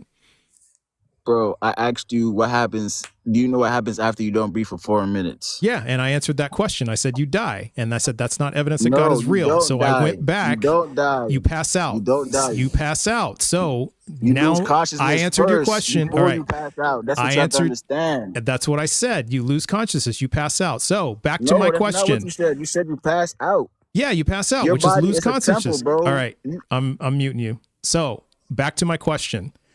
How did we come up with the composition of air if we don't know it's there? I just need you to answer that question. You can unmute now. You said, how did we what? How did we come up with the composition of air? We know what's in the air. How did we do that if we can't see the air? So what's in the air? Okay, so you weren't listening. So it's about 70% or so nitrogen, 20% or so oxygen, 5 to 7% carbon dioxide, maybe a little more, maybe a little less. There's other stuff like methane and other type of gases. So how do we know all that if we can't see it and we don't know it's there? Well, because all those things are made up of energy, bro. All those things you just mentioned are all made up of energy. You understand that energy cannot be created. Energy not necessarily. Cannot be created or destroyed. That's not exactly accurate. No, that's not true. Matter is an emergent property of energy fields, and in the early parts of the Big Bang, quarks formed. Up and all down those things. Quarks, all those things are made up of energy, bro. Like neutrinos and like the micro, like what are the particles and all that formed very soon after the Big Bang began. But like it's an emergent property of the but they're not made of energy. It is not energy. It can convert to energy. Field. Yeah, it can convert to energy, but it's not made of. It can harness energy. It can transform energy. Chemical bonds. Yes, because energy cannot be created or destroyed, bro. It can only be transferred. Do you understand that? Yeah, exactly. we understand that. But how does that demonstrate God is real? Bro, what? No, you did not tell us. You did not tell us. Sometimes you told us that you're telling us that Earth made of energy, and we explained how they're not. All right, sometimes when you're not open-minded, it's hard to convince you when your mind is already made up. If your mind is already made up, I am open-minded. I'm asking for evidence. You're not giving evidence. You're just making statements and claims. No, those are okay. What is? Hold on. What is the definition of evidence? You tell me. You don't know the definition of evidence. Okay. It is something that increases the probability of something being true. Okay. So if you're just saying energy is consciousness, energy is air, or what consciousness is air, that's not evidence. Those are just claims. Those are statements. You have to provide evidence to back up those claims, right? So if I tell you I levitated and spit fire, that's not evidence. That's a claim, right? And if you say, well, how do you know you did that? And I just said, because I'm conscious, that's not evidence. That's another claim. So we're asking you, how do you know that energy is or what did you say? Was it energy is consciousness is air? That's the one. Made of energy. Yeah. So what is your evidence of that? Yeah, we've kind of lost it all. We're just hearing statements from you. Bro, because you're not trying to take in my facts. Your mind is already made up. Because we're just not trusting what you say. So it's trust me, bro. That's what you're saying. Trust me, bro. It's not trust me. The same way you're saying, like, trust me, bro, or like the evidence you're presenting is the same way. If I said evolution is true because I exist, that's not proof of evolution. That's proof of me existing. Now, a way I could prove evolution more from just like I exist, and my genetics are a mix between my two biological parents. Yeah. So here, listen. Bro, there is no evolution. Green, I got one more guest in the queue. You understand that? There's no evolution hold on. I got one more. Okay, hold on. I got one more guest in the queue. All right. So, do you have evidence for all these claims you're making, or do I got to move on? Because we're kind of wasting time. You are the evidence, bro. Okay. All right. Think about that. Thanks for coming up. No, that's not true. Okay. No. We have no evidence of that. So that was painful. Yeah.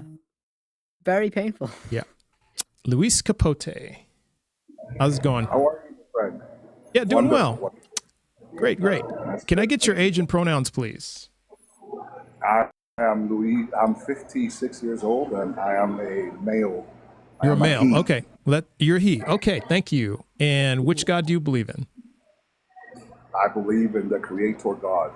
Creator God. Okay. And what's your best evidence that this God is real? Well, I think that my best evidence is the fact that gentleman that just talked to you asked you a very specific question. What happens? That's not a question. A question isn't evidence. Listen, I just need your evidence. Yeah, I know. No. I understand that. But let me go back to what the gentleman said. So I'm the same with you. The evidence is that I looked in the mirror and I'm here and exist. And he asked you a simple question. He said, if two toddlers, male and female, are put on this earth, what would happen to them? And you said they would die. They would die. So therefore, very high probability that they would die. Therefore, God is real? Therefore. How? No, wait, listen. Therefore, there is no way that a bang theory can ever work because eventually you wait. There's no way that what could work? Sorry, I didn't hear that. There's no way that what could work? There's a lot of background noise, so it's some of your words are getting cut out. Airport. Okay. So there's no way that a what could work? Based on the Banks theory, you said that amoeba turns into something and then eventually it turns into a human being. Okay, the Banks theory. Now the issue is the issue that we have here. Oversimplification of evolution. The issue that we have here is you cannot prove that this Earth is billions of years old. Second of all, you cannot prove that Wait, hold on. Why do geologists disagree with you? We have geologists, we've got chemists, we've got physicists all disagree with you. Why do they all disagree with you? Listen to me. And paleontologists. Because they don't believe in that. because they don't believe in a creator God. They don't believe in a You see, when God. you don't Okay, believe in so a- hold on. Darwin, Hold he was Christian. Okay, hold on. So because scientists don't believe in a God, they think that the Earth is 4.5 billion years old. Well, sure. If you that's measure what you just told me. Earth, you can have whatever they measure. Why does their belief have anything to do with the age of the Earth? Why does the scientists' belief have anything to do with that? Okay, if you don't believe in the creator, okay, then you can please measure don't dodge my the question, creation, Luis. I've got somebody else in the got somebody else in the queue. I can just move on. I just need you to answer my question. I'm trying to answer your question. Okay. If you don't believe in the creator, then what you're making assumption that what he created was a gazillion years old. What assumption are they? They're based on Lewis, the matter. Lewis. Yes, go ahead. Go ahead. I am an evolutionary biologist. I am also a paleontologist. Yes. I know how radiometric dating works. Do you? Okay. Okay. The background Luis, I gotta cut you. The background noise is too loud. We gotta let you go. Sorry. Yeah, it wasn't gonna go very well anyway. I'm just gonna give a quick explanation of what radiometric dating is and how it's done. Radioactive isotopes. I mean, they're isotopes of, say carbon-14. It's a radioactive isotope of carbon. It has 14 electrons rather than the regular 12, I think, right? Meaning that eventually that carbon-14 decays into, I forget what it decays into. Let's say carbon-12 back into its stable form because it is an unstable element or unstable isotope.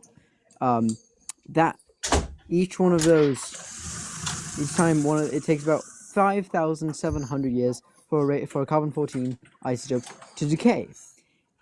And as you go through your life, you take in carbon-14, and once you die, that carbon-14 is released. Meaning you can date you up to 50,000 years accurately using carbon-14 dating because of how much or how little carbon-14 is left in your body.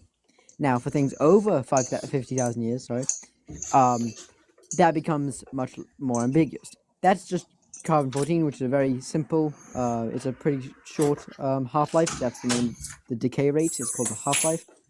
So it's pretty short, but there's even shorter ones, like I think it's like tritium has like a 12-year half-life, which is crazy. Yeah, but anyway, that's just there's much more in-depth videos that you can definitely watch, but just a simple explanation. Yeah, thanks for saying that. All right, Luigi, this is our last guest for the day. Luigi, how's it going? I'm doing great. How are you?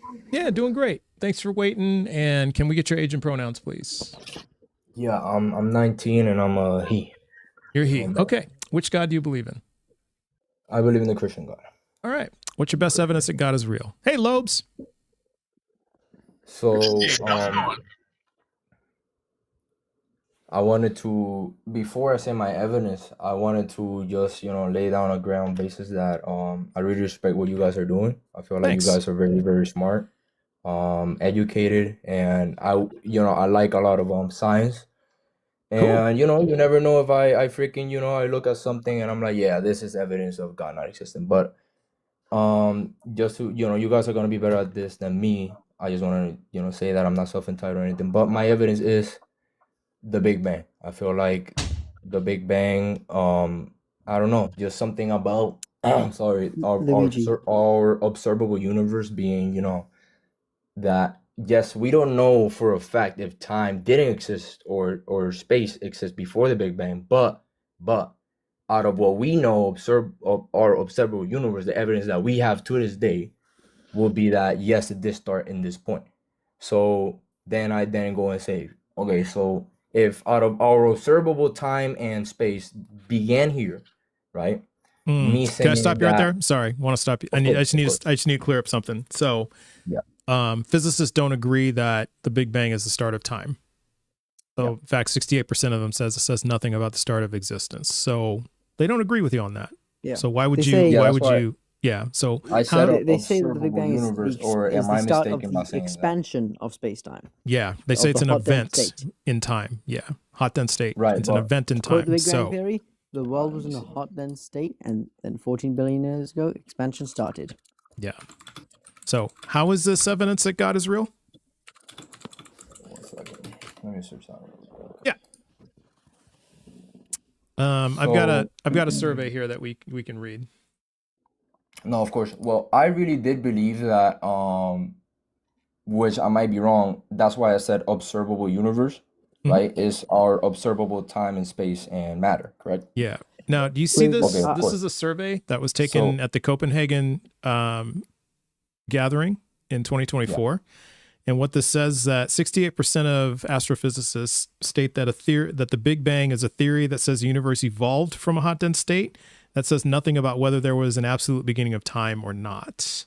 And then another important implication of that, it says an important implication of this is that it may not be correct to say that scientists believe that the universe has a beginning or even that it is 13.8 billion years old, rather that it is at least 13.8 billion years old. So doesn't say anything about the beginning. Gotcha. So again, from our observable universe though, would our observable universe, not like what we can observe, obviously, that's what I mean, would that be the beginning of it? No. So that's not the definition of the Big Bang, is in what we can see. How do we measure back to the Big Bang then? No. It's the just an beginning of event. observable. So how do we merge maybe, exactly? but- How do we, look and go back in time, right? The equation, and then see that it started here in this point in the Big Bang. How do you come to the Big Bang? Things like the cosmic microwave background radiation, the way that objects in space are moving away from each other, like we know it's still expanding, and redshift, the rate at which they're expanding, things of all that sort. So they've calculated dark matter, like the dark matter, dark energy. So they were able to calculate the approximate age of the event that happened, like how long ago it happened. So still trying to understand how this is evidence that God is real. So yeah, that's still the initial the initial expanse of time, space, and matter, right? And that it came from an extremely hot, dense state. We know that. Mm-hmm. But that's only saying what happened after. What really caused it, obviously nobody knows, right? Okay. So past that point we don't know. But yeah, past that point. But how is this evidence that God is real though? That's what I keep asking you.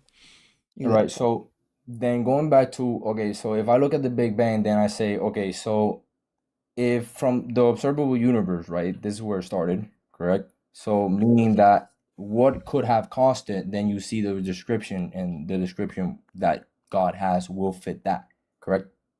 Okay.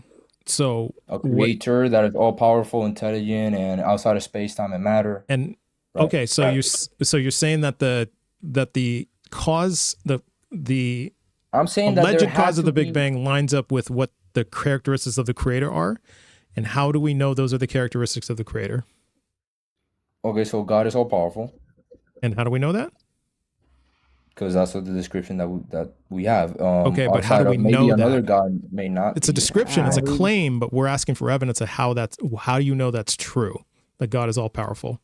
It's also it tells us. Well, I'm a Christian, so it tells that in the Bible, right? Sure. And how do we know the Bible is true? Yeah. Well, that's where the belief thing comes in, right? Sure, but that's not evidence. Belief isn't evidence, right? Yeah, belief isn't evidence. Belief is belief. Yeah, belief is belief, yes, but you can look at evidence and say, okay, so around me, I haven't seen anything that has a cause without an effect, right? There hasn't been an effect without a cause, right? Okay. So what caused God? So again, I'm not saying that necessarily. Great question. What caused God? Yeah. What do you mean? What caused God? Well, you said I've looked around and I haven't seen a cause without an effect without a cause. So that means if according the Big to Bang's cause is God, right? God must have a cause. Yeah. So what caused God? Well, that's actually interesting, because when you say the Big Bang, you were saying that it started. But when we're going with your logic. We're using your logic, and we're trying to understand. Yeah. God created the Big Bang. Great. I'm gonna answer. 1 second. Sorry to interrupt. So, look, basically, since God never had a beginning, but and how do we know that? Universe did. Well, how do we know I that mean, though? yes, from the description of the Bible. Again, there could have been an angel Okay, god so we're maybe kind of that going in I don't circles know now. about. So I'm asking you, how do you know the Bible is true? You keep going back, well, that's what the Bible says. How do you know the No, Bible's again, true? I get it. I understand where you may go and lead to the, okay, so how do you know the Bible's true? How do you know these other religions are true? But Yeah. what I want to say is that that's where the belief system comes from. Okay, but right? again, and so now we're back to belief is an Right, evidence, but I right? gave Belief you is I belief. gave you my evidence If for I may. God. If you want to branch out to another God, then you can. But for No, I don't want there to branch be a out to. higher I power, want evidence of your God, but see, we ended up in, well, I just believe it, but that's not right? evidence. So, No, but you yes. said, yeah, Evidence for my and God. we're in a big circular argument now because you're saying. What you said was, well, because I think God caused the Big Bang. I said, how do you know that? Well, because it lines up with the attributes of God. And how do you know the attributes of God? Well, that's because what the Bible says. How do you know the Bible's true? Well, I believe it. Well, then how? But again, that's not evidence. So Okay, we I get just it. hit a dead end My here. evidence, again, right, could just be everything, a lot of historical things from the Bible that happened, correct? Okay. A lot of other historical things that happen in other religion. I understand that. Again, I'm agreeing with you to the basis that anything that you come in, even atheism is a belief, right? You believe that No, there is it's nothing, not. there is not a It's higher not a power. belief. Lack No, of belief. it's a lack of It really belief. wasn't. Let me search. It's a lack of belief. We're not convinced that any gods exist. That's not a belief. We're not convinced. Right. It is a lack of belief. You're right.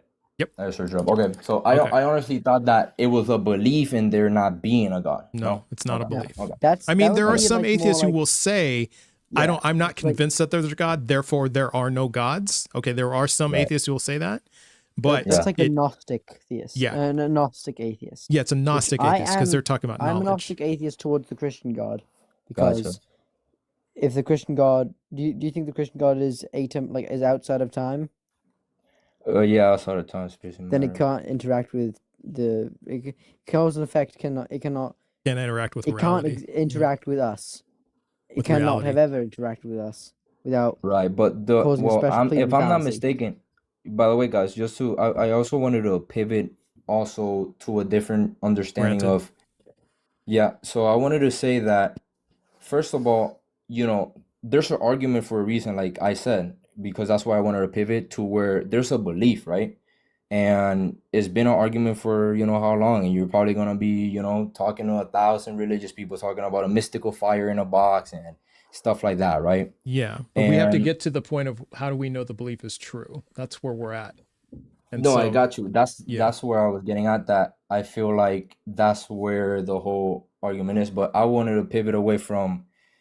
I feel like religion, right? Or it has caused damages, but I feel like it just helps people that usually are in need.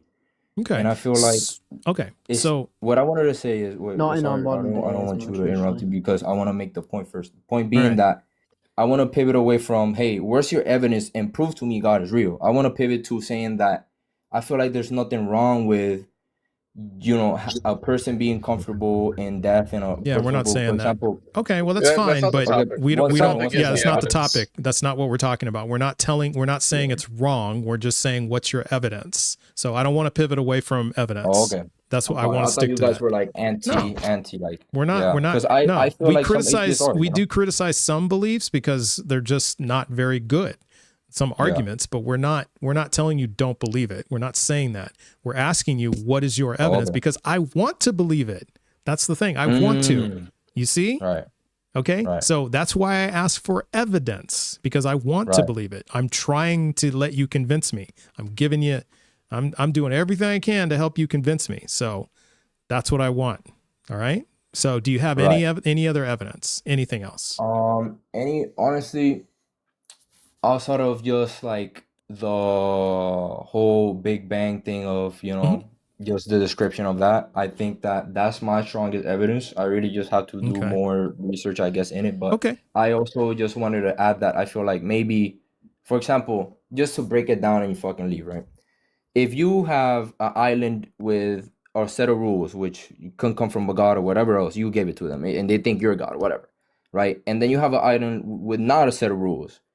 what island is actually going to prosper, right? Then is it going to be the people doing whatever they want, or is it going to be the people that are actually following a set of rules of don't kill, don't murder, don't steal, right? Okay, so now we're going into morality, because that's really like, bad evidence of like, God. That's absolutely awful, and I can demonstrate that to you. No, not evidence. Sorry. Like I said, just for me to leave, me pivoting to saying that if somebody is atheist, for example, and that's their justification to do whatever they want, I feel like that's wrong. That's not their justification. Their justification is there's no evidence of a God. You guys probably won't because you guys are smart and educated. But for example, somebody that may be in the streets and doesn't believe in God may do somebody else dirty because they don't believe in something else. That's just not relevant at all. Yeah. It's not relevant. Of course, I'm not saying that it is. It's just simply, here's the thing.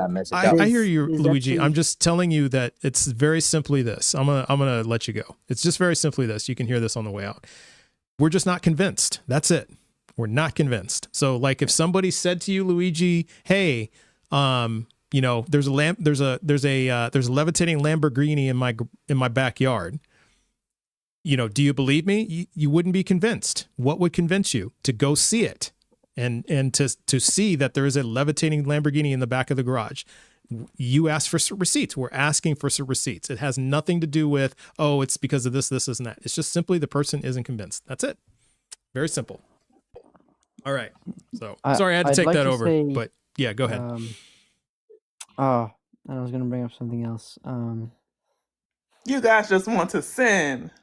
Yeah, we just want to sin. Yeah, we don't. I mean, I try not to make it so like obvious. That's all I want to do, but you kind of call it. Well, she might have been wanting to bring up the fact that there's a cognitive dissonance in Luigi's mind where where he's like everything that has an effect needs a cause, so therefore God is like, I'm going to special plead God. Even fully true, because the universe's natural state is motion, and you know Newton's first law, an object in motion will stay in motion. Mm-hmm. Like now, does that like that's obviously definitely a oversimplification, but you know, I think it's interesting. Exactly. Also, I wanted to bring up I remember now because obviously cognitive dissonance, but the other thing I wanted to bring up was actually that less religious societies, say like, you know, a lot of the Scandinavian and like Nordic countries in like Europe, a lot of them are like quite secular, and they are have much lower crime rates. Like true, much lower than more religious countries. Very true. That is very true. I imagine true. Because there's reason going into the moral framework rather than just blind obedience. Well, also a lot of them are quite socialist. So poverty is obviously still there, but it's much less, and there's a lot of social safety nets to keep people safe. So. Yeah, exactly. I was just in Amsterdam, so. Okay. Gotcha. So I'm going to bring up my mods. So, hey guys, Welsh, I appreciate you guest hosting. I think I might be able to keep you up here. I don't know how many mods are here, but I think there's at least one more. I don't think. Oh no, I know. I know there's at least one more that's here.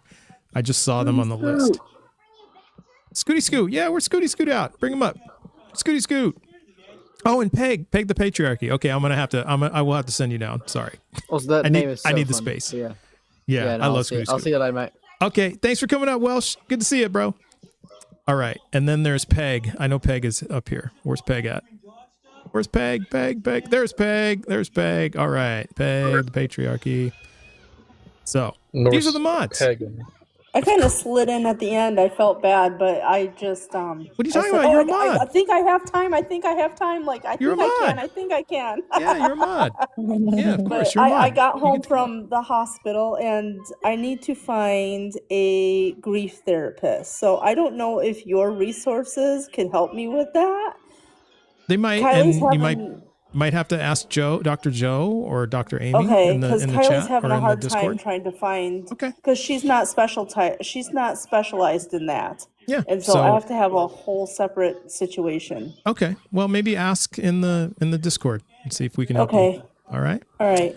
Good. Yeah, sounds good. Okay, so these are the mods. So yes, let's show some love to our mods, and also on the other side, Rainbow Ash and Yes, thanks for reminding me, Rainbow Ash. We're gonna do a special raid today. So, Rainbow Ash and Blaster Master 80. Don't know if he's there. Pseudo V Science was there earlier, but it looks like it's Rainbow Ash that's holding it down over on the YouTube side. So yeah, let's just, and Peg the Patriarchy does hold it down over there too. So let's show some love to our mods. They do a fantastic, wonderful job. So I love them. So, any W's, gifts, follows, anything you could do, especially Lobes. Follow Lobes as well, and Jessica. Yeah, absolutely. All right. So we're going to do a special raid on the YouTube side. It is a new creator who needs some love from us. I didn't find them on TikTok, so I don't know if they're there. But the person's name is First Amender, the number 1 ST Amender. And they do like atheist and political debates. So let's go head over there. So, let's see. I did look for First Amender, but maybe I missed. So let's see if First Amender is on TikTok. No, not there. So let's go raid First Amender on the YouTube side. Rainbow Ash put the link there. On the TikTok side, we'll do a split raid. Let's see. How about Miniquan? We can raid Miniquan. MINI space QUAN. Miniquan. So let's go raid Miniquan. And let's show some love to some other creators. And let's go support some other creators. So thank you guys for a great live. You guys are amazing. And I do got to go. But hey, guys, enjoy the rest of your Monday. And I will see you tomorrow. So we'll see you over at Miniquan on the TikTok side and First Amender on the YouTube side. All right. Hey, have a great night, guys. Peg wanted you to fix her mod status. Oh, okay. Or their mod status. Hi. I'm back what's again.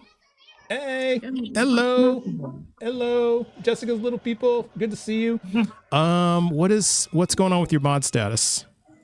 What do we got? What's happening? Let's see what's going on. We'll do that right before we go. Add moderator. Oh, why were you taken down as moderator? I don't understand. What happened? Okay, well, it's fixed now. We got you. Okay, now you're mod on both sides. We got it. All right. See you guys tomorrow. Woo! All right. Who are we rating on TikTok again? Miniquan. Miniquan, okay. Miniquan. Here, I'll put it in the chat. So just search that term, Miniquan, on TikTok. And First Amender on YouTube. So, all right, guys. Have a great rest of your Monday, and we'll see you all tomorrow. Take care. All right, bro. Bye. See ya.